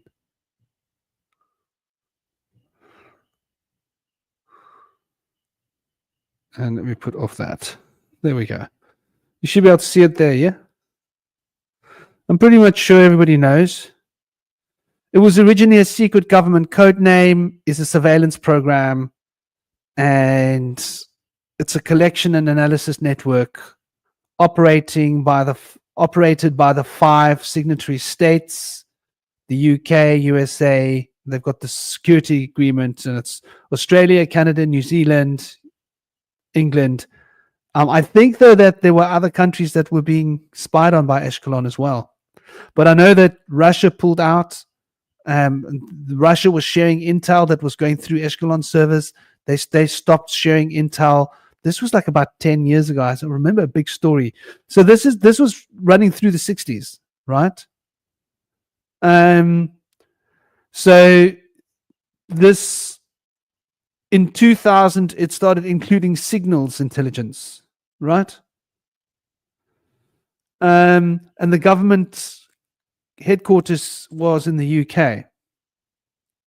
So that's basically what Eshkelon is, right? It's just all of our information. So every text you've ever sent, every phone call you've ever had, every conversation you've ever had with anyone online, all that information went through Eshkelon. All the signals intelligence run through Eshkelon as well. So you could be like on Pirate Chain, which is that's really cool and stuff, but that information is running through Eshkelon. Or maybe they're not running it through Eshkelon anymore. Maybe they've improved their AI features that they don't need to run it through Eshkelon anymore because they've got better. Maybe Google's infrastructure is being used. Who knows? But I'm guessing that this is old stuff. The Eshkelon was since the 60s. I'm sure they've upgraded that by now. And in 2000, they upgraded it. But now that they've got powerful AI systems, I think they can monitor us even better. So,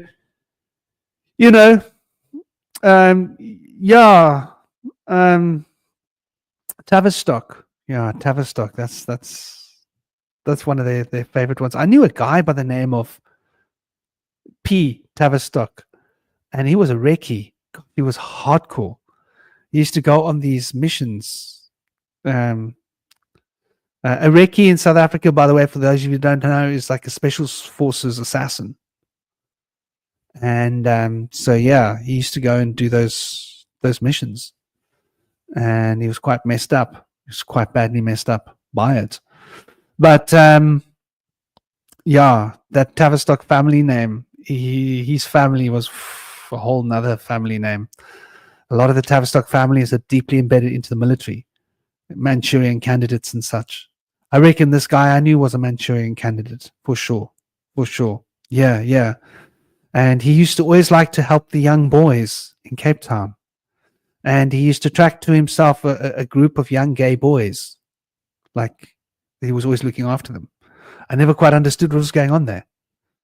I always thought it seems a bit weird. But each to their own, He was helping them, getting them off the streets and trying to get them off drugs. And he seemed like he was genuinely trying to help them. But the guy wasn't right in his head. He had some serious Manchurian stuff in his brain, which I knew him when I was younger. And everybody knew him in Cape Town. Cape Town's not such a big place. Yeah. So yeah. Namaste. Chaos. How are you doing, Baz? I hope you're good, man. I hope you're having a good week.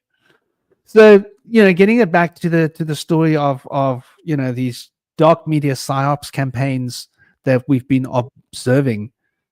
Some of it might be very occult based. Namaste, dear Indy. How are you doing, brother? Namaste. I'm doing quite well. Is my audio okay? I'm going to switch to my computer in a little bit. But just on the phone right now. Yeah, man. How's Indy's audio for all of you guys?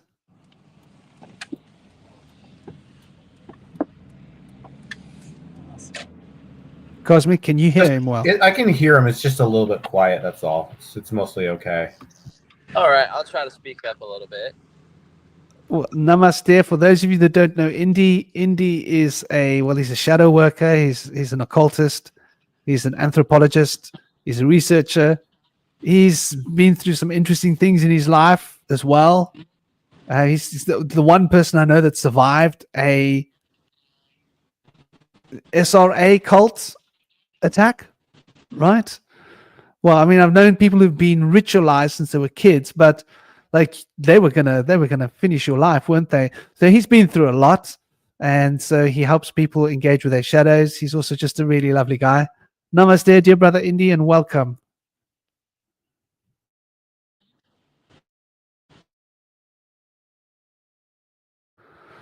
He must be on the drive at the moment, driving home. He had been moving. I think he'd been busy, but I'm sure we'll hear from him. Let me know when you're about, Indy, brother, if you can hear us. So yeah, I think that all of these databases of collecting information on all of us have gotten to the point where, here's an interesting idea. What would you think of this as a concept, Cosmic? Right? Your phone is talking to the other devices where you are, right? like wherever you go. If this is a television or a laptop, your phone is aware of the other devices in your room and it's able to tell who's on that devices, I'm pretty sure, right? Especially if it's running on the same network, which it usually would be. So could it be that these crazy ads are running and our brain algorithms, as they're reflected in our body, is being monitored by our health meter of our phones in order to see how we're being affected by these ads? I know this is seemingly far-fetched as a stretch, but what would you think? Do you think that's likely? Do you think companies would want such kind of data about us, since they're prepared to pay so much money for other data? I'm not necessarily sure they do that, but it sounds like something they would definitely want to do. Yes, just in terms of like market research and stuff like that. You know, they figure if they can see an ad and it gets, you know, the most heartbeat, that gets the most attention, like, oh, you know. So I definitely could see them using it for sure, but I think there would definitely be backlash if people found out. Yeah, but I mean, people find out stuff all the time, and you know that these companies seem to get away with it. Like the whole thing about Coca-Cola putting in these nanoparticles of fluorescence, nanofluorescent particles into Coca-Cola without a reason, right? And then investing $1 billion into Microsoft AI systems.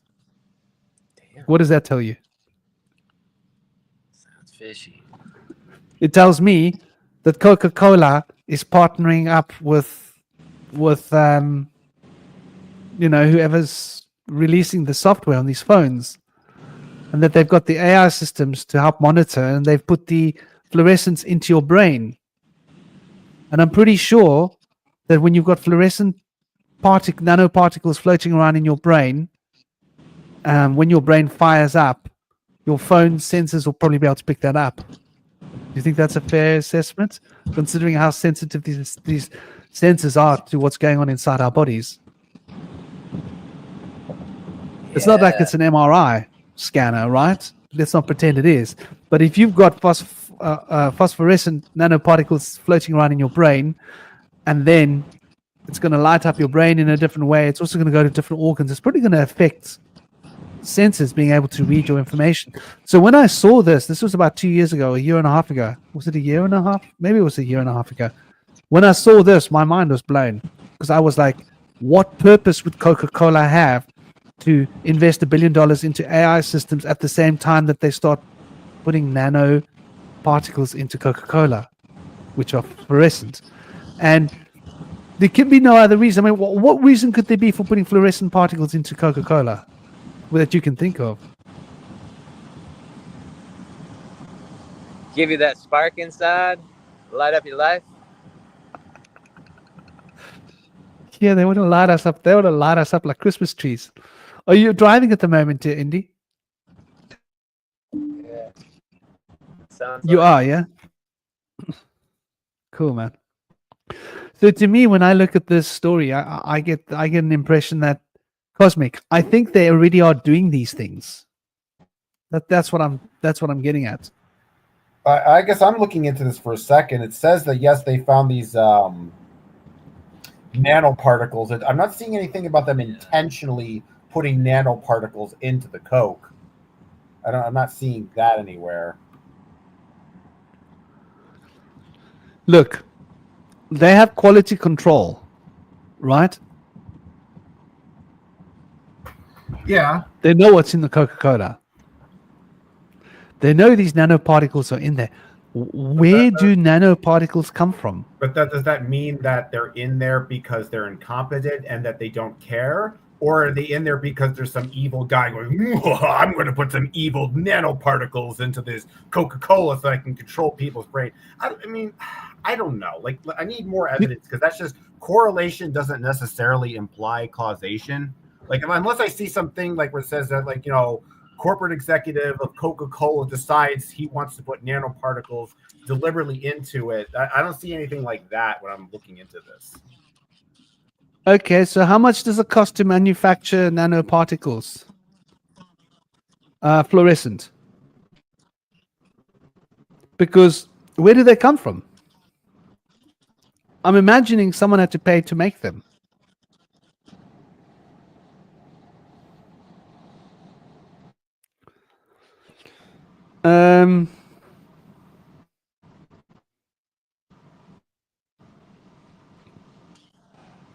Because, like, where would they come from? How would they get into the Coca-Cola? Something to do with the manufacturing process. Like there's just a lot of chemicals involved. Could be that. I mean, sometimes foods, you know, they in like America, like there's technically like a certain tiny percentage of rat feces that's found in food because of the crops. I don't think that there's people intentionally putting rat feces in there. It's just the fact of like, you know, they don't want to save money. They don't want to like, you know, comb through every single, you know, piece of grain or whatever.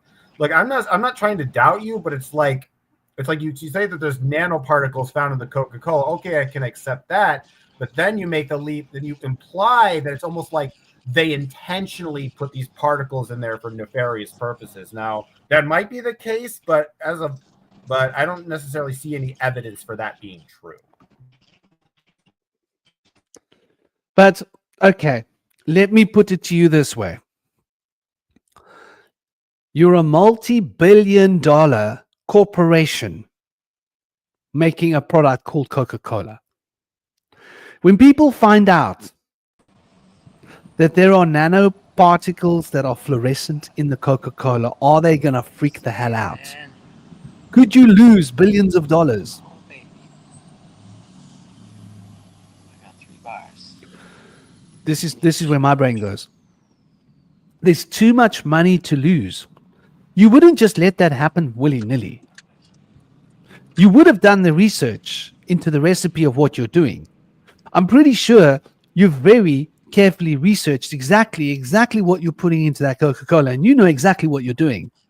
I don't think it's a hit and miss. I don't think there's accidents happening when it comes to the manufacture of Coca-Cola. I think maybe the reason that it's kind of gone under the radar for a lot of people is because, let's face it, like when it comes to this, you know, modern culture, we've been basically told that pretty much every single food that we eat is poison. This drink is poison. This has this thing that causes cancer.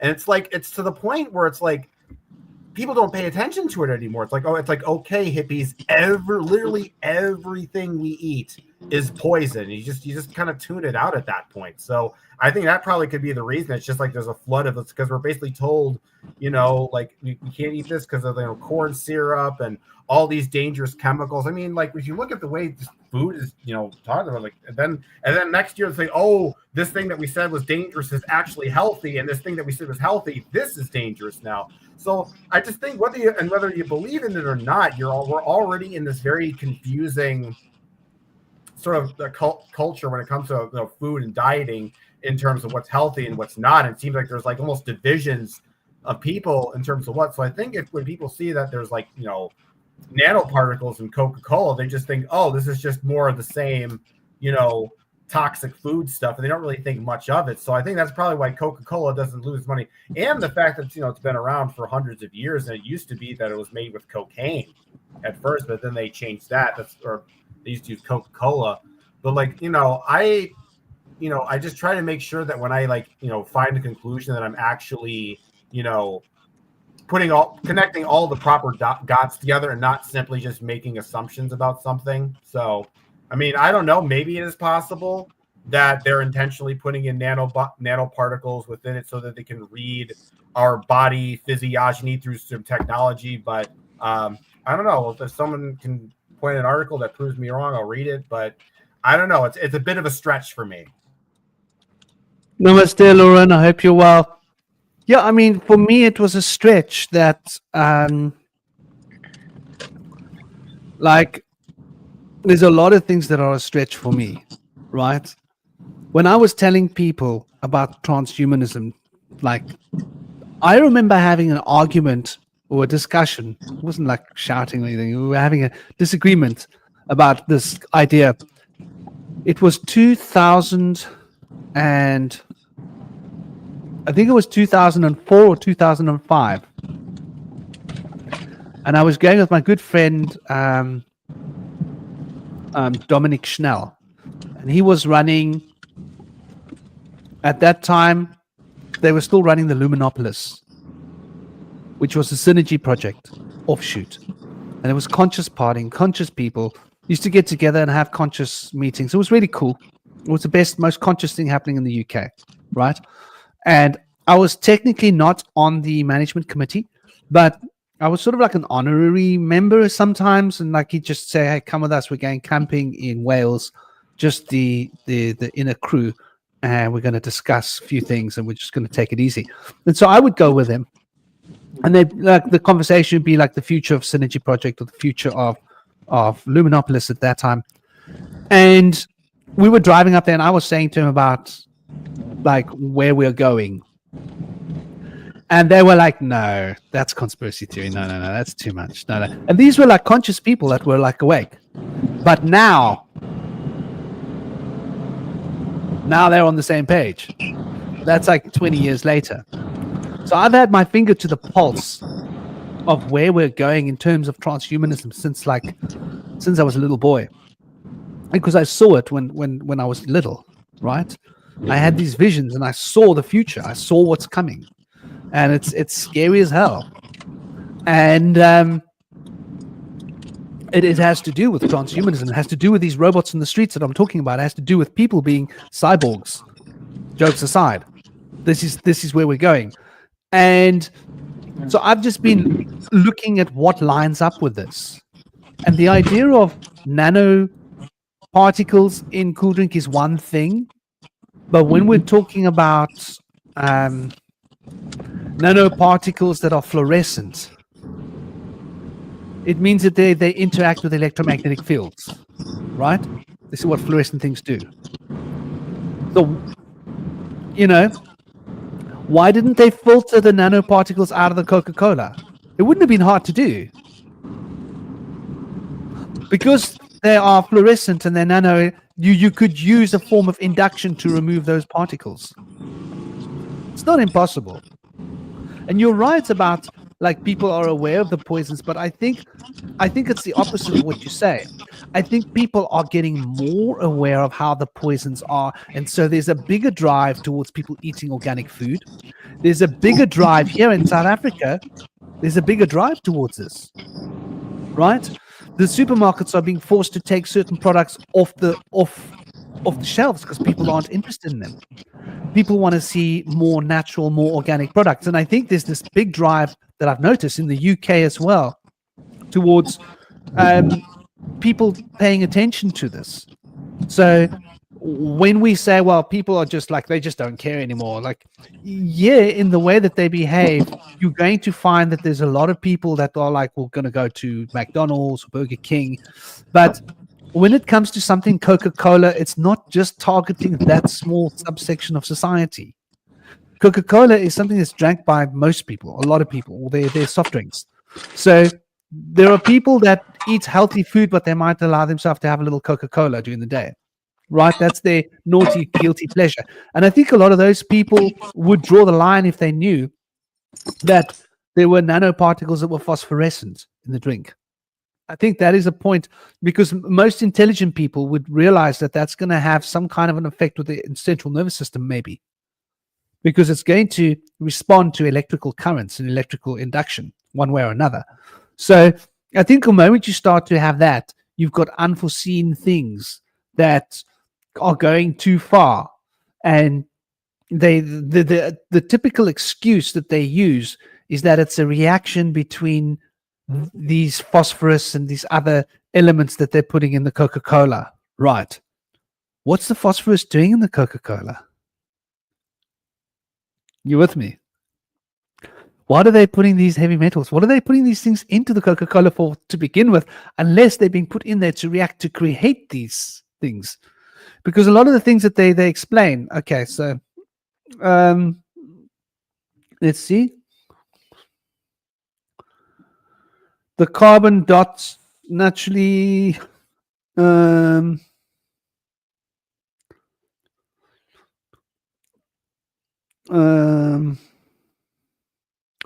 what did they say? What caused it? I think it's phosphorus mixing with something. I read that some time ago. Nanoparticles in coke from phosphorus. Is it phosphorus? Do any of you guys in the chat know? Bonding with what? I seem to see some article about a long time ago.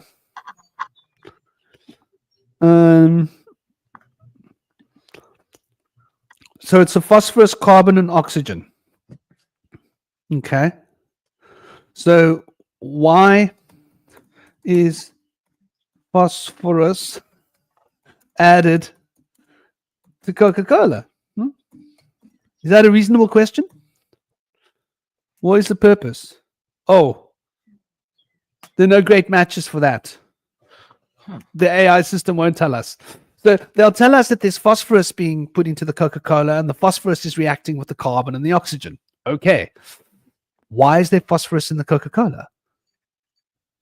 It doesn't... Is it needed? It's an important part of the recipe.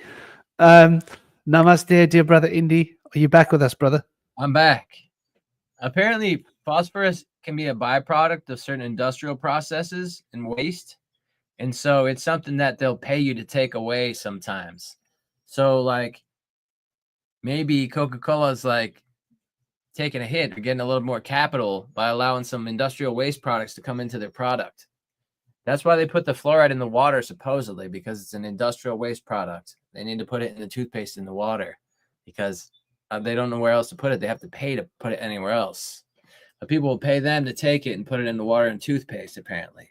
So maybe trying to do a similar thing with the phosphorus. Phosphogypsum, byproduct of fertilizer production. Phosphorus is important, though, for your plants, right?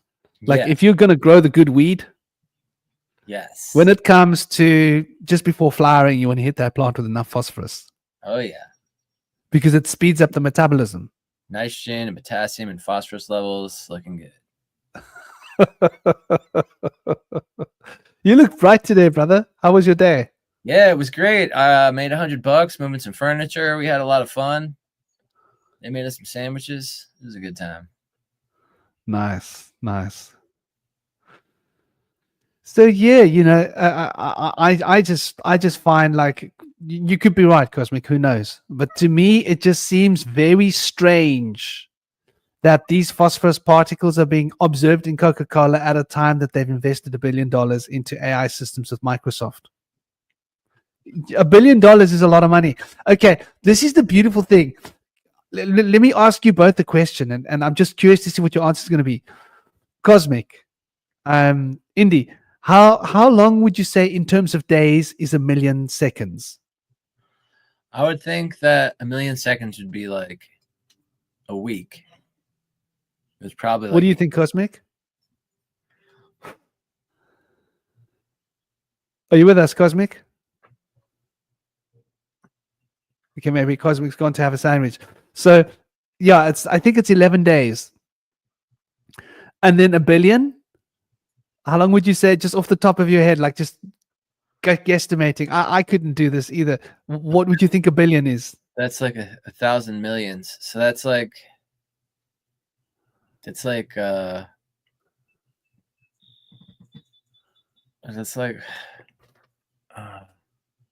I want to say like 40 years. 31 years, dude. Yeah. Like, the difference between 1 million and 1 billion is a lot. And for us, like, normally, is like, who don't even ever see what $1 million looks like, right? Like, to understand what $1 billion is. Oh, it gets better. You know what a trillion seconds is? Oh my God. Is that like 500 years or something? I think it's is it 3 centuries? Is it 331 years? 1,500. 3,000. Oh, 300 years. Yeah. Yeah. No, it's not. It's It not? can't be. Sorry, I think it's 3,000. Yeah. It's some ridiculous. No, it's like 31,000 years. It's something stupid. Yeah. That sounds right. What's a trillion seconds? And it's very interesting. Trillion seconds in years. And so when we start to think, yeah, it's 31,709 years.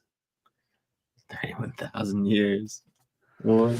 So, like, when we think of dollars, right, and we think of what $1 billion is, like, I used to do this experiment with myself. I used to sit down and I used to visualize what $1 million looks like in my eyes. Imagine $1 million, right? And you can put it in like a box, yeah. Like, if you got a nice sized box, you could put $1 million in it, and then you got to imagine $1 trillion is like 1,000 of those boxes. Sorry, $1 billion, right? And that would fill up a small room, right? And then you've got to look at what $1 trillion looks like. And $1 trillion would fill up like a whole row of apartment buildings, like 10-floor buildings, you know? Like a whole block of apartment buildings. Yeah. Maybe two or three city blocks of apartment buildings. From to the point where no one can move inside. That's what $1 trillion looks like of actual cash.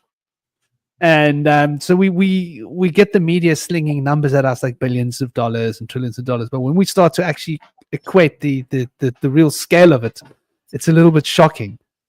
So what purpose could there be? $1 billion is a lot of investment for Coca-Cola into Microsoft, and Microsoft doesn't develop the AI systems to run factories, right? Microsoft has got to do with AI systems related to software, right? So I don't know.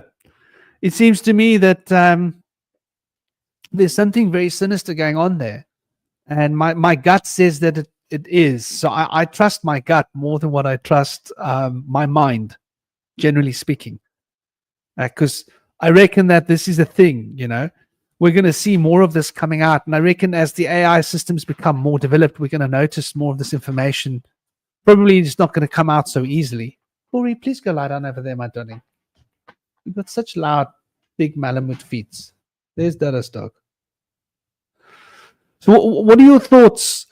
I don't imagine you got to see the videos, but have you seen these videos before? The Believe in Chicken and the Believe All Hell Gravy KFC chicken ads before?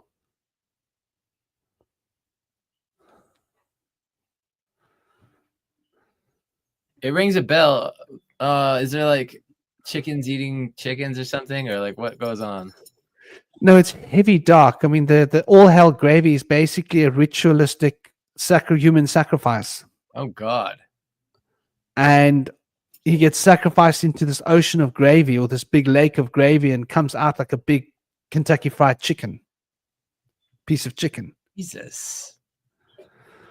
Yeah. Like, you can't make this up. What? You just can't make this stuff up, man. God. And the part one is like an AI thing that's basically like Mecca. Everybody's dancing around this chicken on this altar. And I think there's a lot more of these ads going to be coming. I've noticed as well, like, I can't watch a lot of Netflix. I don't know about you. I've tried watching things. There's a lot of stuff I can't watch. It's just too... Me too. It's too dark. You know, I've tried going to watch stuff. People have recommended, oh, you should try watching this. You should try watching that. You should, you know, as a research, to watch the series, like to look at it. I can't even do that. I'm just like... a lot of these things are just so hectic and so dark, and so it's like the kind of content of programming that's being given to us is sort of, I think it's designed to make us lose hope. It's designed to make us become depressed and contrived, and if not dumbed down, you know, hypnotized in some way. And I think that this is more and more going to become an issue. So what do? How do we protect ourselves from all of this craziness? I mean, we either stop watching television, but does that mean you have to pay for YouTube Premium to not get ads? Or do they catch you? How many of you people in the chat are paying for YouTube Premium, by the way? I'm really compulsive. Like if I start a movie or a show, I want to finish it. But for the first time in my life right now, have to stop these movies and shows sometimes and just back away. And it hurts me to do that because I don't like to start things without finishing them. And that one of these movies I watched recently was just too hard for me to take. And I was watching it with somebody, and I'm like, all right, if I was watching this, I would have to turn it off at this point. I can't do this anymore. But I was just trying to like stay in the background to kind of see if it was fix itself. And eventually the plot did fix itself later. But there was a point in the beginning where I wouldn't have been able to watch the movie. And even if they told me it's going to turn out to be okay, I couldn't justify it. I'm like, no, there's no way this could be okay. This is all wrong. This is so wrong. This couple was cheating, and then some guy breaks in and starts to burglarize them, and then he attacks the woman, and the other guy's beat up on the floor, and he's just laying there. I'm like, no, there's no way I'm gonna sit through this movie. I'm not gonna put up with this. This is BS. What was it? Sit there. He needs to protect her. I know it's not his wife, but like, come on. It's a movie with Clive Owen and what's that girl? Jennifer Aniston. And they're on a train together. It's called something about the train, Passengers or something. It's about the train, the title. But it was really bad for me. I was like, this hurts me. This hurts my heart to watch this film. It hurts my heart because I see suffering and I see people allowing suffering to endure and they don't have any courage. I'm just like, oh my God, this is not okay to me. Because I'm a courageous person and a compassionate person. And like, I'm willing to protect women and children, you know, and like put my life out there on the line to help people. But like when I see people who aren't, and they're like, it's a man, like a tough guy, and he's like letting women and children get beat up by another man, it hurts me in my heart in a deep place. I just don't feel like it's okay to me, you know. But it's not like everybody should feel compelled to have to, you know, make a sacrifice when they see situations like that necessarily. But people writing these movies, they know how that plays on your heart, and they used to have it play on your heart in a way it's like, oh, this is good. I like this reeling me in, you know. But now they're trying to like see how much you can tolerate. They're almost trying to push you away, and they'll see how many people can sit through that and carry the trauma with them. But I'm glad at the end it turned out the girl was pretending to be attacked by that other guy, and he was in on it with her. And she was, not only was she cheating on her husband and whatever, she was doing a lot of worse stuff than he knew. And he tried to extort like hundreds of thousands of dollars from him later on in the film. And turned out she was with him on the whole thing, trying to extort this guy of like $200,000 to keep everything hush hush about him sleeping around his wife, you know? And so like, it turned out that like this guy was like not doing a good thing in the beginning. So he kind of brought this on himself. So it kind of like made sense at the end. But to me, it wasn't good enough. Like to me, I couldn't, like that whole scene where if he could have protected her, the whole thing would have fixed itself. You know, if he beat that guy up. It's like when you're eating a bowl of soup and you get a cockroach in your mouth. Yeah, it ruins. I don't want to. You don't just spit out the cockroach and keep eating the soup and go later on, wow, you know, the soup actually sorted itself out in the end. No. Because you're always going to remember that cockroach being in your mouth. Exactly. They've started. You know, like, what was that? You know, like whatever, you know. And I think it's very interesting what you're saying. I feel like they didn't do this until after 2012 when people thought the world was going to end. And some people believe like the world has ended. Now it's like a different thing. Other people have ascended and we just don't know. But I feel like maybe not the case, but I feel like they've definitely changed things in the media where the bad guy wins. And I think they might have done it just because they're like, they won't expect this. Maybe because that Scream movie told people about how you can expect the plot to go certain ways and it's predictable. And then they start to make it unpredictable in ways that are just not okay with the human heart. It's like, okay, cognitively, yeah, it was unexpected. It's keeping me on the edge of my seat. It's surprises. But in my heart space, I'm like, oh, but like the bad guy won, and then like he got away, and they let him get away. And it's like, no.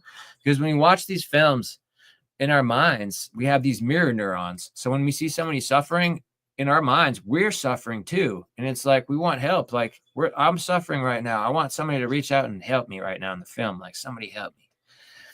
And people identify with different characters in the film, you know, but for people that are more compassionate, they'll kind of identify with the victim a little bit more than the perpetrator. But I can imagine there's like a group of people that are more identifying with the perpetrator now, because they've kind of just gotten fed up with the system. They've gotten fed up with just about everything. We've talked about the food system earlier, about how people have tried to figure out like what's good to eat, what's bad to eat, and they've given up. A lot of people have. But a lot of people haven't. A lot of people have found that they needed to give up certain things, and that after having an elimination diet and certain staples that are considered part of the standard American diet, like bread and cheese and things of the sort, and meat, if they were able to take them out of their diet and see a positive change for a certain individual, they'll know that they can give themselves a diet that's going to help them. But you can't necessarily tell everyone else, oh, this worked for me, this is going to work for you. You have to consider your blood type, and there's a lot of things to it. So it's a very complex situation. But I think that there's some basics that we could all figure out about if we wanted to make some changes in our diet that would really help us all. It's sad that a lot of people have been discouraged and that they don't have the intuition to weed through the misinformation, because there's a lot of misinformation telling people to stop eating the good foods, because the good foods are keeping us from being sick. So if people buy into that and they stop eating the good foods because orange juice has too much sugar in it, so it's not worth drinking, is what they're saying. But orange juice is an alkalizer. It will alkalize your pH level, and it's a mood booster. It will boost your mood. So like lots of things with sugar, that's like white sugar, that comes from cane sugar or corn syrup or whatever it is. That's not actual food. That's a processed thing that's been purified with a lot of weird processes, and it doesn't have the rest of the plant with it that's supposed to go along with it to balance it all out. Now, when you have something like juice, you're getting just the juice and you're not getting the fiber, which is not as good. The fiber is very important for your gut health. But the juice itself is also really good, especially when you compare it to most fruit juices that are 90% sugar water with 10% juice, whereas orange juice is one of the only things that is 100% juice just about all the time. And so for the media to say, don't eat orange juice, it's just full of sugar, is a bit ridiculous, because as much as orange juice has citric acid and it's acidic, it has a more stronger alkalizing factor to it. So it will really, the things that are in there, which is sugar and acid, are very minimalistic things as far as the benefits of the orange itself and the orange juice itself. The benefits of it go way beyond the sugar and the citric acid and their detriments. Alkalizing your system and boosting your mood is a great feeling, and it'll boost your vitality as well. So I think there's a lot of people that are just kind of confused. They've started with taking away the milk does a body good campaign. And when they took that away, people have been addicted to cheese. And so a lot of them are rationalizing, don't listen to anything they tell you about not to eat certain things. It's all lies, because they're unable to overcome their own addiction. Bread and cheese are extremely addictive, about as addictive as morphine, and equally as addictive as cigarettes, apparently. Not many people are aware of this, but if you think about trying to quit and your body's willing to try to think about why not to quit, you might start to realize that you are addicted to bread and cheese. It causes a good feeling, a very opiate-like feeling, like a trance-like feeling. And it's not supposed to be something you get from food. And the reason you're getting those feelings from bread and cheese is because your body is trying to say, stop eating this. This is poisonous to us. You're done now. You can stop. And so it does give us that feeling of comfort, like we are full, even though we might not be. So there's a lot of things like that. Alcohol is another one that's a high phytoestrogen that's going to make males rapidly age and women become overly emotional. And it's something that people use to deal with their emotions, but those emotional problems don't go away. They just grow bigger and bigger as you use alcohol to cover them up. And alcohol is one of those drugs that's just societally preferred, that you're allowed to do it. But, even if you're drinking too much alcohol, you can get in a lot of trouble even so. So it's really a trap. But they say the word alcohol comes from al-ghul or ghul from the Arabic culture, and we call it spirits. And I don't know about you, but I was a blackout drinker. And I quit in 2010 for the rest of my life. But I would get possessed by spirits and act like someone else when I was blacked out. And people would tell me about this person. It doesn't sound anything like me. So I always wondered about that. If they use alcohol to allow demons to possess people and conjure them, it wouldn't surprise me. I think you're onto something there, because I think that is a history of. I think it's a big part of how alcohol was used spiritually. Like, alcohol was given to the brave of a tribe, right? So that you could be possessed by a spirit. And you being possessed by that spirit means you might get some of that spirit's powers, right? Mm-hmm. So, like, we talk about Dutch courage, don't we? Yeah. Yeah. And how alcohol, like, lets you drop your inhibitions and stuff. So I think there's definitely, how's this ad, hey? Indy. Can we help for liquor home delivery? Oh my God.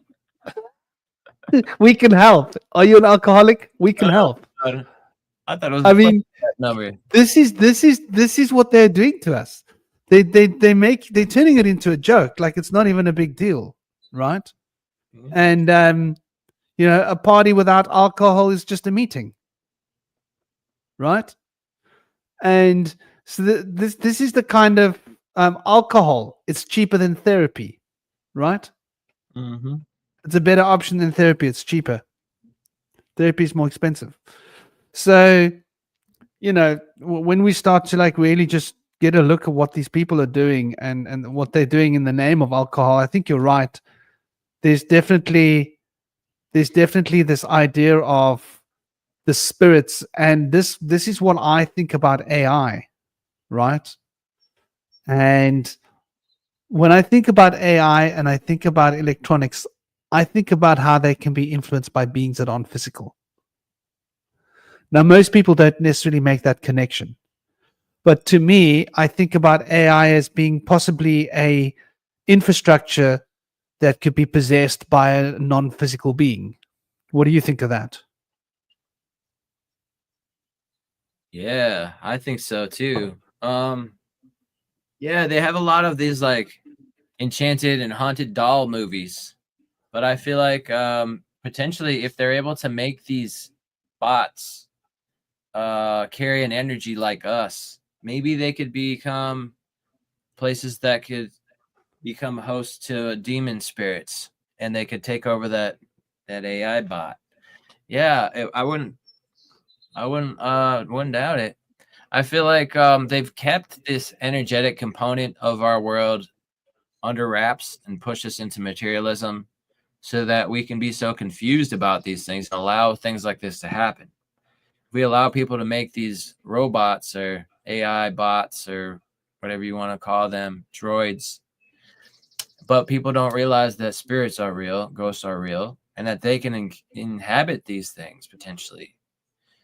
That would be something that we would want to not allow. That would be something we would want to deter and move away from. But I think, especially in the Western world, people who have been westernized have a very limited view of spiritual and mystical things, especially when it comes to the soul and the spirit after death, where it resides, what the spirit and soul can do in between reincarnation or after death. those things are not really speculated upon in Christianity. And so in the Western world, that stuff's considered to be devil worshiper ideations. So by treating us like conspiracists or devil worshippers, they try to discourage people from learning about certain things that are beneficial to our understanding. We have to have more understanding about things that are detrimental to us. We want to prepare for, want to be able to guard ourselves against. So to become ignorant against those things is not going to behoove us. We could really learn a lot more about things that are becoming more dangerous right now, to be able to understand how to move away or build things that are on a different path that won't fall into that path. I think there's a lot more merit in trying to create your own system as opposed to trying to fight old systems. Not to take away from the fact that trying to speak up and voice about the things in the old systems that aren't working for us is also extremely good. But as far as trying to really dismantle it that way, may not be as successful. It might help people move away from it into a new system. So, but they're trying to really reel us into a lot of misinformation and disinformation with our own nutrition, what's good for us as far as what's good for our soul and our spirit to learn in school and our own studies at home. So a lot of people have kind of been boxed in. But luckily, there's a few of us that are able to go down some rabbit holes and dig deeper and deeper and figure out what's really going on. Okay, I'm gonna crank out some advert for us to watch here, and obviously we are going to give this a bit of a critique. Tell me how this goes down for you, dear Indy. And you might have seen it, you might not. I never saw it before because I'm so protected. Bless the spirit, it protects me. I don't see half these ads until I go looking for them. I'm like, holy crap, they made this ad. So anyway, without further ado, let's see what they have for. This is Nike shoes. Okay.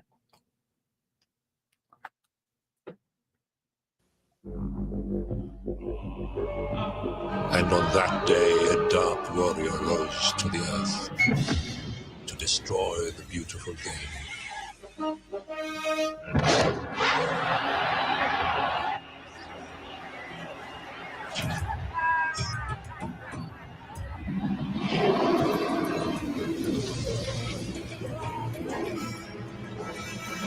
Maybe they're friendly.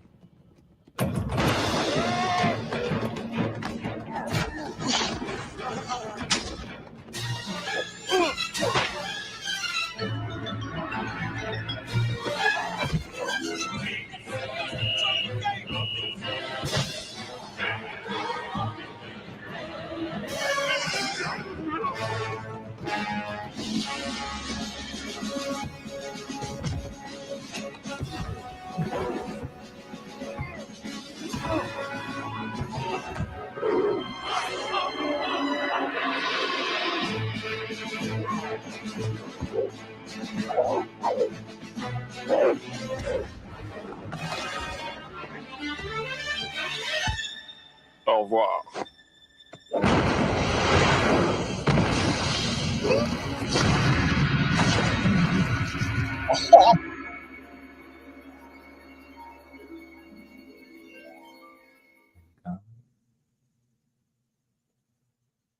Well, they overcame the forces of darkness, I guess.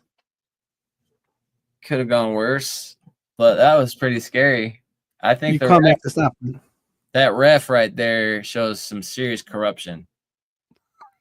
When things is really going wrong and the bad guys is doing everything they ain't supposed to do, and then you call out, "We need justice," and they say, "You're wrong. Stop yelling. Yellow card." What? That makes people feel pretty helpless right there. That was a bad scene. After that, it seemed to get better, but that was rough right there. I think that was showing us caged in. They basically kind of in that implying kind of an analogy, like, okay, if you see corruption in the authority and the government, you try to call out for help and say, wait a minute, they're going to point at you and you're going to go down. So I think there's just a little warning right there. Like, be wary of trying to stand up against corruption in a way that goes with the law, you know. almost implies like you need better just resort to starting a militia because you can't do this through institutions. There's some really strong symbology there. It's so intense, like you don't even need to decode it. Yeah, It's not even coded. I know it's really in your face. shocked. There's no hidden well, I mean, there's hidden stuff in there, but I mean, like it's not even hidden. And the interesting thing, like you point out, you know, the yellow card, I immediately think of Julian Assange. So he when did he do that? He did his first address. Was it a few months ago? First address since being free. When was it? Was it like 6 months ago? No, it was a little more than 6 months ago. I think it was before just before the end of last year, right? Julian Assange did that address, and in it he speaks about how he had to plead guilty for being a journalist, right? And how he had committed the crime of being a journalist. And you know, it's really what we're looking at here is like, if you're a whistleblower, right, and you're a journalist, you're going to get yellow carded. I think that's the subtle message that I got from that ad, and I think it's something that's like really happening in a very big way. Do you know how many people that are whistleblowers end up getting sacrificed, become the sacrificial lamb or the goat, shall we say?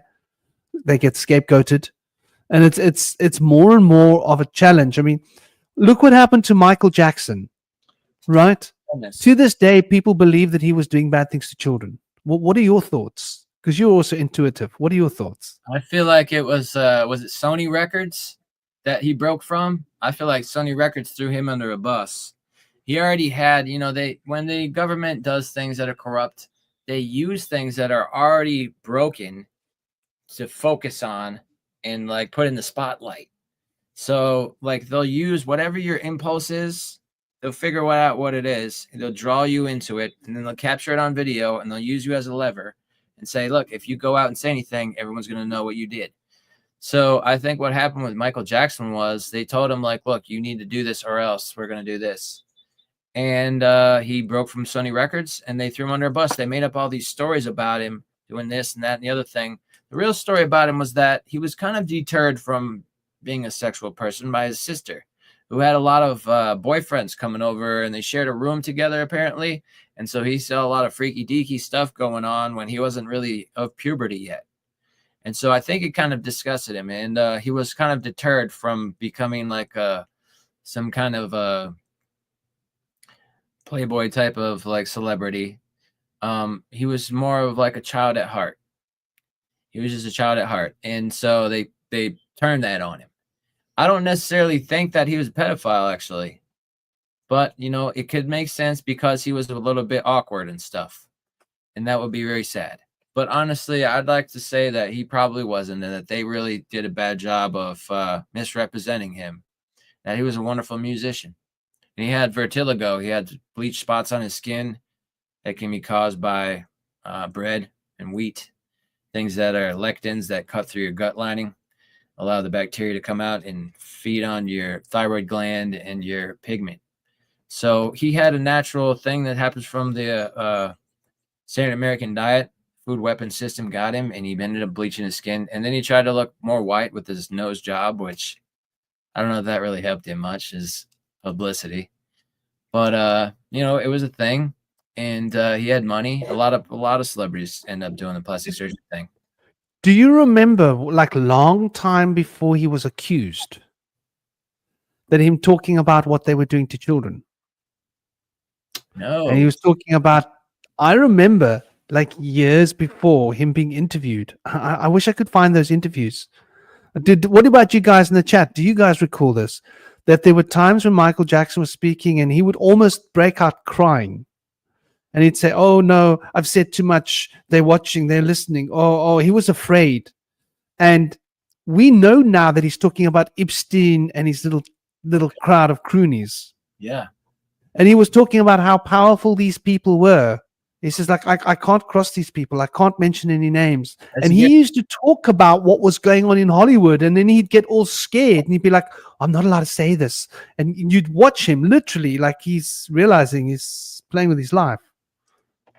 Yeah, it's a good example because if you see what happened with people like Sean Combs and things that happened with Epstein, like there was a conspiracy, which I believe in, that his body was actually not dead, but they moved him to Jerusalem.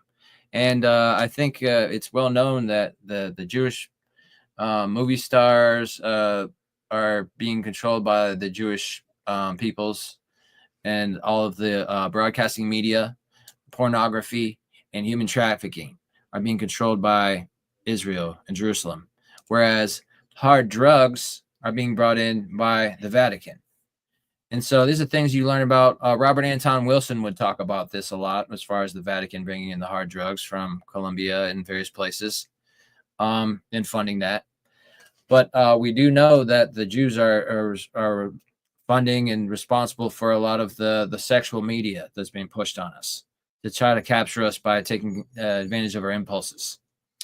And so when things happen where the Jewish system, like people like Epstein, that's directly involved with that system, trying to entice these movie stars towards pedophilia, that he would be protected, that they'd move him back to Israel, and then they kept him out from under the wraps, and they faked his death here.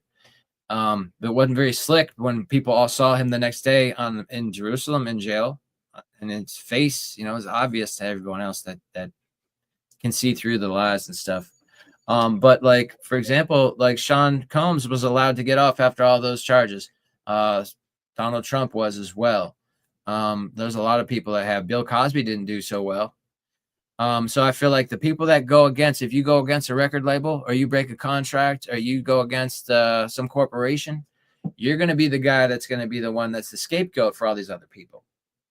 And the ones that are actually doing it, it's like, oh no, they've been let off, even though we all still know they actually did do it for sure. Whereas we don't really know about Michael Jackson. It's a good case that since we don't, that is a good case that since there's been so much mention of his breaking from Sony Records causing this ordeal, that you have to keep an open eye and take it with a grain of salt. And it's easy to fall into the lies, but if you have a mustard seed of intuition, you could probably start to see past that and start to realize that there's something going on here. A lot of the musicians were coming out and going to talk about child trafficking before they were murdered recently. It's not just Michael Jackson that had to go through that. It's interesting how you speak about, you mentioned Israel and the Zionist and like, you know, I've come across the same information. The Zionists are basically controlling a lot of the stuff, as well as internet traffic, as well as internet security companies. Yeah. A lot of them seem to run through the Israeli databases. Maybe it's because the laws in Israel are more draconian, right? Right. It's extremely draconian laws. Oh, yeah. So everybody thinks like, well, in Israel, everybody supports the Zionist government. No, they don't. They live in fear. Yeah. They live in fear of a draconian government that when they go on the streets and march, they get like, you know, the government's not gentle in Israel. If you want to protest against the government, good luck in Israel. And and I've known a lot of protesters in, like, you know, in Israel and England and all around the world, known activists from all over. And, you know, it's pretty heavy. It's pretty intense. So I do think that this is a draconic and draconian. I like that, Howard. Yeah, a little bit of both. And Vincent, you've been through the mill, huh? Vincent's been underneath the wheel. Vincent has been underneath the wheel. Going around in the wheel. You know, I was MI5. I was MI5'd, you know. I was drugged and interrogated by them. And it, yeah, it's a little bit of an ordeal. So, yeah, activism, dangerous, even in the UK. I witnessed 17, 16-year-old girls being beaten by the police, and we couldn't get into them. What they do is they have these cops that run on with these black suits and these shields, and they make like a human circle around, and then they make a concentric circle around them. And then those are the legitimate cops, sorry. And then the guys in the black suits with no numbers and everything, they run through and they get loud through. And all of these cops are just there with shields. You try and break through them, you can't break through them, right? Like we're trying to break through, and they capture the girls. What the hell? And they're mashing the girls of our group, girls I know. And we are like getting in with the cops, and the cops are beating us with batons. We're trying to get through the cops, but they've got another line behind them. You see, they've got like a double line, so you can't break that line. And so it's pretty hectic. It's pretty hectic what they do, and that's in the UK where you supposedly got the Magna Carta, right? Supposedly. Yeah. So like in Israel, it's another story. It's very hectic, but I do think that that's very interesting that you say about Vatican having their involvement there and in things that you wouldn't expect them to be involved in, like searching for extraterrestrial life telescopes. Yeah. And I don't think of the Israeli government as being Jewish. I think of them as being Zionist, because they are doing a disservice towards Jewish people all around the world. I think the Israeli government is causing anti-Semitism, because when people see what they are doing to the Palestinians, how are you not supposed to be angry, right? I mean, how are you supposed to watch that nonsense and not think like, wow, that's hectic, and think somebody needs to be held accountable, because somebody does. So that's quite a hectic thing, to have to live through in this modern age of corruption. But like you say, the porn industry, Mossad and the other 3-letter agency in the USA, right? How close are those guys? In fact, I've heard it said that the 3-letter agency in the USA takes directive from Mossad. I don't know if that's true, but I've heard whistleblowers saying this. Well, I've heard that there's actually an intelligence agency in the Vatican that's not publicly known, and they work very closely with the American intelligence agencies. They're present at all of the different sites where they look at the different downed UAPs and stuff. They're there. So I think they've also done a job between the Vatican and Jerusalem. They've done a lot of work to conceal the giants and the aliens. Which I'm not convinced that they're alien of this world. I feel like that they're extraterrestrial, not from the land. They might be from the water or from under the surface. They consider us to be the surface dwellers. And so it's really interesting. But I don't doubt that there's aliens out there. It's just hard for me to know that these aliens that are out there would be so humanoid, just like us. It seems to me a bit too coincidental. But the things like the Palladians, where they're kind of a spiritual being, they don't have a physical body. That seems more feasible to me, to be able to communicate with something that's communicating to us in an avatar that's maybe in another time and place. That's a little bit more well thought through. But I feel like as far as these UFOs coming into the atmosphere from outside, we just recently, a couple weeks ago, saw 2 meteors coming in that appeared to be meteors that's stopped and turned into UAPs. So maybe they are coming in from outside, but we haven't really seen much of that until now. But I would argue that it's more likely that they have actually began here on the surface, possibly in the ocean or on islands, then moved into the inner earth to escape the cataclysms, then possibly went out to colonize the solar system and the stars. I don't see that to be that far out of reach from the possibilities at hand. But I'm really interested in the ideas of Nibiru and the people having come from there. Also Tiamat and Venus.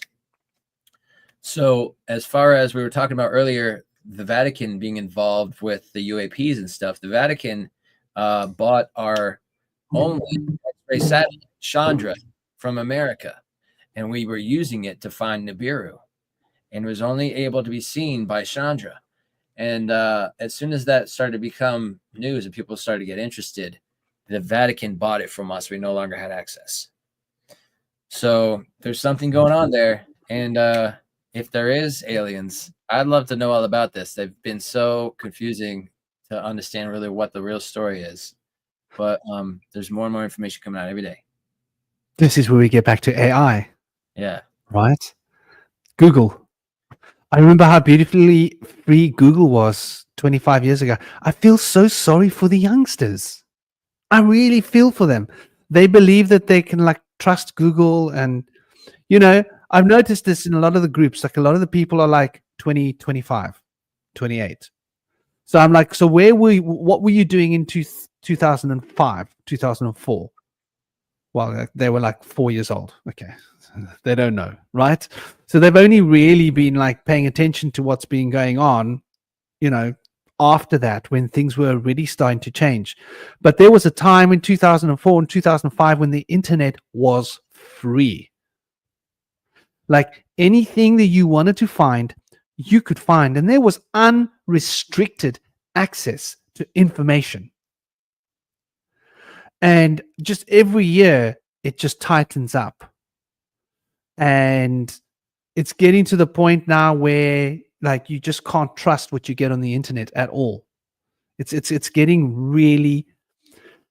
I feel for these young people because they can't imagine what life would have been like with a free internet, because they won't see it in this in this era, because it's reaching the point where I think it's bottlenecked already, information wise. And they've got sufficient control on information now that will ensure that their control on information in the future will be there, if that makes sense. They've reached a certain threshold point where we can't even talk about how much control they've got. Yeah. We can talk about it, but like the more we talk about it, the less we'll be seen talking about it. Yeah. And they will make sure that 10,000 people that say the opposite thing will get 500,000 views each. I think I figured out what was going on with Coca-Cola. Right, yeah. Now, these fluorescent nanoparticles, they can be used as agents for medical imaging techniques. This is what I said to Cosmic. He said he didn't believe it. I believe it. Now, it sounds too coincidental that they're doing funding for somebody that's involved in this, and they have those particles in there. They have nanofluorescent particles that can be used to show different parts of cells and tissues in organs. So, like, maybe our phone has a CAT scan in it, and they're able, once we have the Coca-Cola, they can see what's going on with our organs and get a full assessment. Oh, they already almost have cancer, like in this part. Why don't we just like make them drawn towards this, and they'll really have it? It wouldn't be hard for them to tweak a couple things if they knew what was going on inside of our bodies. And it seems like that's exactly what this stuff does. It's very small size to penetrate even cells. That's exactly what I explained to Cosmic. And he said to me, yeah, but Coca-Cola didn't put it in there on purpose. Why would they do it? It doesn't make sense. It was an accident. And I'm like, dude, when you're spending that much money on a recipe and there's that much money on the table and you're such a multi-billion corporation and your reputation means everything, you don't do things by accident. But you got a lot of things calculated. Those skeptics out there always keep us on our toes and come up with better arguments. That's true. And this is exactly what I was saying. I was saying that my intuition and my instinct says that the reason why Coca-Cola invested $1 billion into Microsoft technology is because they want access to this imaging, and they're obviously going to be selling this information. So there's probably a partnership program which has got to do with buying and selling information, your phones, your imaging, and it just seemed like too much of a coincidence that it's all happening at the same time. And I don't believe in coincidence when it comes to these things. And like you say, this is well known to be imaging technology. And I reckon my idea was Indy, not just the organs, the brain. Maybe they can map out the brain because of the phosphorescent pops. And there was a thing when they were trying to put out the COVID. There was a whistleblower that came out and showed a video that was private CIA video where this scientist came up and put forth a proposal back in like 2015. What if we were to put out this rhinovirus and then people come in and they have to take a vaccine? We give all the world this vaccine that will influence this part of their brain that will shut down their ability to become free thinkers. All people that are radical thinkers will become obedient thinkers if they take the vaccine. And they showed how the transformation happens in the gyrome of the brain. I can't remember the anterior gyrome of the brain, I think it was. And so maybe they can see like what individuals have not taken the vaccine and are still active in their radical thinking. They could be able to do that with a little marker like this in the Coca-Cola, and with a device that can see the marker. It wouldn't be hard to figure out who the problem people are and how to take them out and try to watch them closer. You know what I mean? Yeah, I wouldn't be surprised. Yeah. Like you say that's interesting, you know? So yeah, I've always been suspicious of these big corporations, the amount of money that they wield, and the idea that they just accidentally had this nanoparticles in the Coca-Cola and they just left it there because it was too expensive to remove. I don't believe that. I'm sorry. Not when your label Coca-Cola is worth so many billions of dollars. It's not. You don't play Russian roulette when you're the banker, and you don't need to, right? When you are like the dealer, the banker, you don't have to play dangerous games. You play it safe because you've already got all the money. You've already got all of it. It's not the time to gamble. Gambling is when you want to start a new initiative and start a company and you want to see what you can do with it. But I think once you've got it to the point where there's so many billions on the tables, it just doesn't make sense. And, you know, those nanoparticles that are phosphorescent, they wouldn't have been that hard to remove. No, really not that hard. They would not have been, according to it, like the sizes were like 10 nanometers. It's quite easy to remove 10 nanometer particles from Coca-Cola, I'm pretty sure. And because they're phosphorescent, they react to electrical currents and probably like electromagnetism and microwaves. So they could probably be removed using that kind of technology. Yeah, I think so. And they could also have been potentially a poison. And so like they might have paid Coca-Cola to put this poison in there and deny that they knew about it, or that they claimed that they didn't want to pay to take it out, and that was their story. But maybe it was part of a contract where they were paid to poison people because there's potential toxicity and biocompatibility issues that need further research and addressed by widespread use in humans, because like these things are not really approved for being used in humans. So there might be a case where like there was a lot of talk about nanographene, that this could be like another one of those where they're just kind of just coming up with other chemicals that are going to be toxic to us, put us in the hospital, have us going to doctors. The pharmaceutical industry has gotten a lot of money ever since 9/11. They started to pay the news to make people scared and anxious ever since 2001. So they probably started to pay a lot more other people too to do things that are driving people to get them sick, so they can go on medicine and pills. Yeah, you can see where that would affect your blood, probably like maybe give you a worse predisposition to diabetes or something, potentially. Who knows? This is something that I saw when I saw that this was going into Coca-Cola, because it seemed to me that it was probably initiated by whoever owns the phone companies or owns the phones, right? There must be conglomerates or the software, right, that's running these phones, because there must be some kind of a partnership between these people and Coca-Cola for Coca-Cola to allow this to be in there, right? Knowing that it's obviously hurt their reputation to some extent because it was fairly prime time news. Yeah. Yeah. And the idea that, oh, well, everybody knows that the food's so poisoned these days, so they don't really care anymore, doesn't really hold water.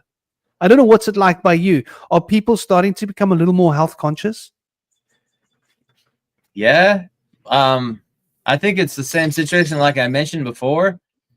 They've come to know and realize that the foods are hurting them, but they rather fit in with people and they'd rather just stay with their addiction because they don't like to feel like craving for something they can't have anymore. It takes a lot. Addiction is difficult. It takes a lot of discipline. Like yellow 5 is highly addictive. It ruins your attention span. It just makes it so you don't have to remember anything. You don't know what you're doing. You can't remember what's going on. You can't hear anybody that's talking to you. You're just in your own world. And that must be nice to be like, just kind of What is yellow 5? Experience. Yellow 5, tartrazine. We spoke about before. It causes ADHD. And they found that if you take away that from your diet within a week, your attention span will return back to normal within a week. But for those people that may be having that in their system is like a rush or a high that they don't want to walk away from. Because I've got my girlfriend off of Mountain Dew and she had her attention span back. And then she went back to Mountain Dew and her attention span's gone again. And so it's difficult to get her attention. I have to repeat myself several times. And it's hard, but people are listening. They still can't understand the words. Comprehension and attention are severely affected by some of these chemicals. Yeah, these soft drinks, they're called soft drinks, right? Yeah. They're supposed to soften us up, soften up our resolve, soften our brain. I'm gonna burn your tongue. I feel like it's strong. So much sugar in them. Like my son hasn't drank any of these. The only time he's been allowed to have any of those soda pops is when his mom gives it to him behind my back. Yeah. Which is like probably about 12 times in his life. That's not bad. But he's like, he's often asking me, Dad, can you buy this? Can you buy that? And I'm just not about to do it. Straight into bed, deal? Do you remember this? Well, we think about, the damages of like the sugars that these things have. And like, we don't want our kids to gain weight or become predisposed to diabetes. But we don't think about the drugs involved in these foods as well, like the preservatives, the food coloring, the artificial flavors that were engineered in a lab, the side effects that they cause, and the detriments that they can cause. If it causes an addiction to that detrimental food, that's making you like not get along with people, but you just want to stay on the food because the addiction feels good, but you're not able to make it in the workplace. You're not able to have like a social environment. A lot of times these addictions can ruin us, and people that are addicted to foods are really often unaware how detrimental that food can be in their life. Socially, occupationally, and physiologically, of course. And I can appreciate that. It's like anything, though, Like let's take all the old herb, the whole can of bass herb, right? Can of bass, yeah. I see you not having any can of bass today. Have you run out? I got some. It's You're just taking it easy. 420 is in 1 hour. Yeah. You're limiting it. Yeah, I'm just like kind of caught up doing too many things right now today. So No. That's healthy. That's healthy. But like some people, they can't stop smoking. You know what I have had to Cannot. well, my girlfriend can't really handle blunts, and I'm more of a blunt smoker. So I've decided to like only 2 a day instead of like whatever we were doing 5 a day or something before. It was just too much. Yeah. We're really cutting down big time. So I'm coming up with other things instead of like, let's get high, to like occupy my time and give me more like things to do with myself. So instead of just getting stoned, I'm doing more research and stuff, going out and doing more yard work. It's great because it's summertime, so I can get out of the house and stuff and do more in nature. And I just made friends with a gardener from one of the jobs I was on, and we're gonna go out doing some ginseng hunting and stuff, find some natural herbs. So things are really blossoming. Things are really turning up since I've cut back on my weed a little bit. The good old Ginkgo biloba. Do you have any Ginkgo trees near where you live? Yeah, they're cool. You don't want those female ones though; they smell bad apparently, or something. I'm not sure. Maybe it smells, but one of them smells really bad. So they only have the females around, so they usually don't actually make little saplings anywhere unless you mix the two, which is interesting. They're very rare. Well, not many plants are like that. Interesting, huh? Yeah, cannabis is like interesting. that too. The male and female can be a separate plant. Most plants have them both on it. Yeah, you know, this is an interesting point, you know. This addiction thing. Like some people find it hard with certain addictions, and other people might find it hard with other addictions. Like your addiction is to finishing things, right? Yeah. So that's how they catch you. But like me, Stuff. I can literally be cranking out like a pound in 3 months, right? Mm. Of premium herb bush. Yeah. Yeah, growing it. Yeah. No, that's what I consume. Oh, cool. Yeah. Like it's not hard to consume a pound in 3 months. Mm-mm. You know, if like you say, you're having plants, you probably make them nice and big. It's not hard to like have like a 4 grams in a day. Really, it's not that hard. But anyway, my point is and I've in my life very often I've consumed and then I stop.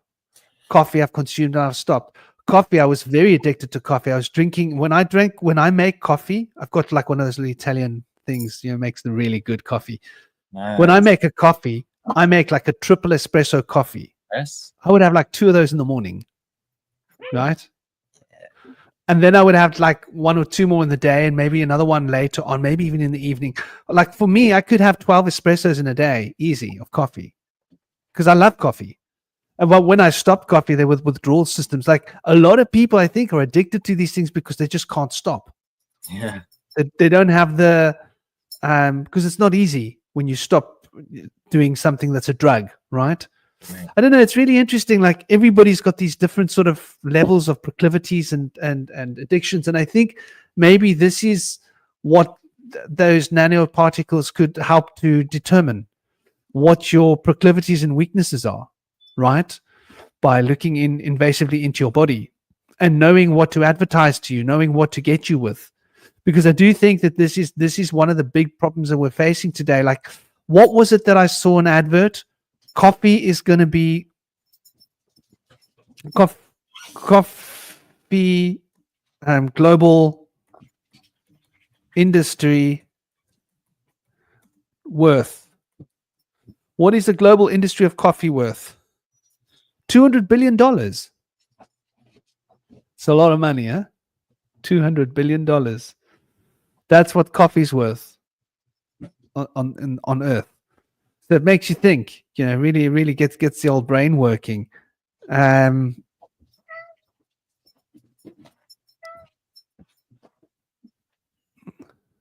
Yeah, we are under surveillance, Ismay. We are definitely under surveillance, but we're allowed to grow here. I'm not growing at the moment. I'm not smoking. I'm not anything. But you're completely right about the surveillance here in Cape Town.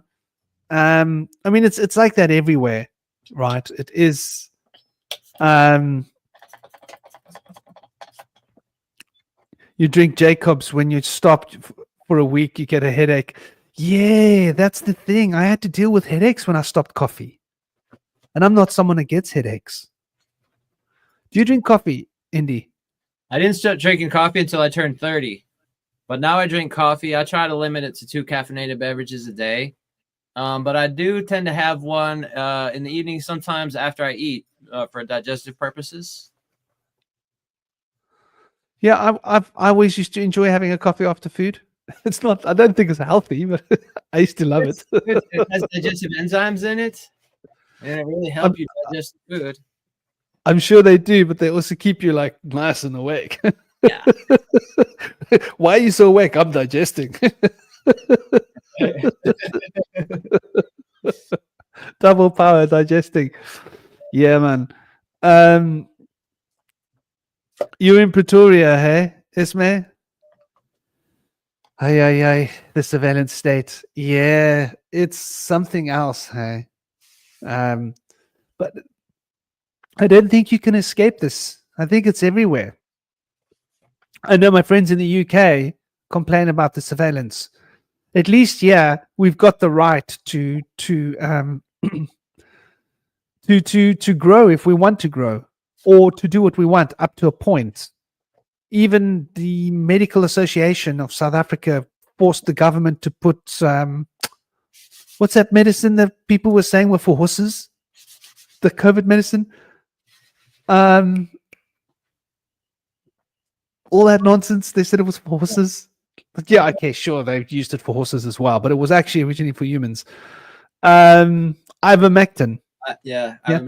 Yeah. Like it's on the shelf here, and it was forced on the shelf. So we do have a few saving graces, but it's not as bad as it looks, Howard. It's not as bad as it looks. Like here in Cape Town is pretty beautiful. So it is what it is. I live in a house which is very old with very thick walls. There's no 5G or cell phone networks coming near my home. So it's harder for them to get in. Obviously, my broadband is a doorway into my home. But at the same time, I'm a little bit careful. But the surveillance thing is ridiculous. And I think this is what we can expect more of. People don't realize how our phones and Google is just really a surveillance tool. All these AI things that people are using, surveillance, everything. I don't think there's much that we do that doesn't. I think this is surveillance, like there are AI systems watching our videos and flagging up what our topics are and putting them onto databases. And this is how this works. This is why some people get shadow banned, because they get onto a certain list. So, it is.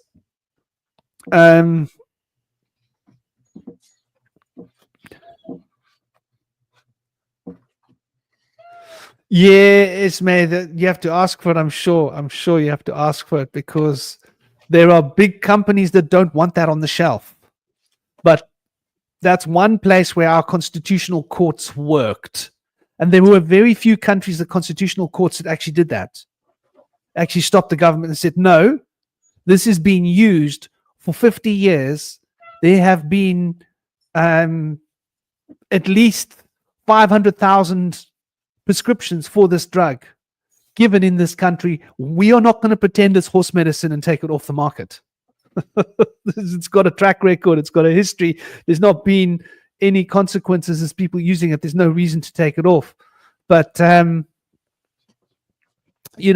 is where we're at. I think that the real enemy that we're facing right now is the enemy of the interweb. I think the AIs are the big enemy. I think, what is this AI that people are using? They call it religious or God AI. What is it? It's called the builder, not the builder. It's got a word like builder. Protect. Something like that. There are a few of these AIs, and a lot of these people are using these AIs, and they're very happy with these AIs, and they think these AIs are like really the answer. They think that they are basically a way for us to engage with spiritual consciousness and philosophy. And there's so much propaganda being put out here because of these AI interfering with our thinking processes, that I think a lot of people are becoming very jaded because of it. And it's sad, but it is what it is. Like, all we can do is protect our kids. We can practice meditation. We can, using the good herb actually prevents you from being mind controlled. I don't know if you guys know that, by the way. Yeah. That's the irony about it. Like, if you were part of any program, they didn't mind you using alcohol. They didn't mind you using Charlie, the nose powder. They didn't mind you using a bit of H. They didn't mind you using a little bit of barbiturates or any of those things, speed. But don't use cannabis. Do not use it. That was the message. And it's because it breaks down mind control. You cannot be programmed easily with THC. THC dissolves programming. This is what I've used it for in my life. When I get myself stuck in a set of programs that I'm not happy with, I use THC to deprogram those programs and to go into a base level without any programs, and then rebuild up my programs again, because we need programs to survive in the world, sadly. Also, it seems, to operate in this man-made jungle of finance and reality. But, many of those programs are selected inadvertently by ourselves, and then we realize what we're sort of sunken ourselves into. But I think we're getting to the point where possibly it's time to call this show. I don't know if there's more information that Indy wants to share with you guys. My throat is feeling a little bit subtle after having had a cold.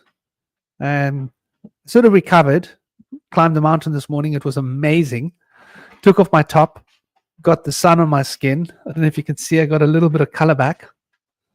But it was quite cold and quite drafty and quite windy. So it was the, what you get on the swing, you lose on the roundabout. I wanted that vitamin D on my skin. And are there any other bits of information you want to share, dear Indy? No, I think I'm good.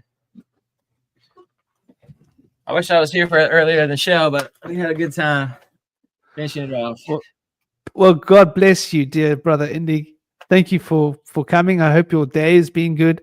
Thank you, Esme. Thank you, Howard. Thank you, Vincent, Stacy, Gaz,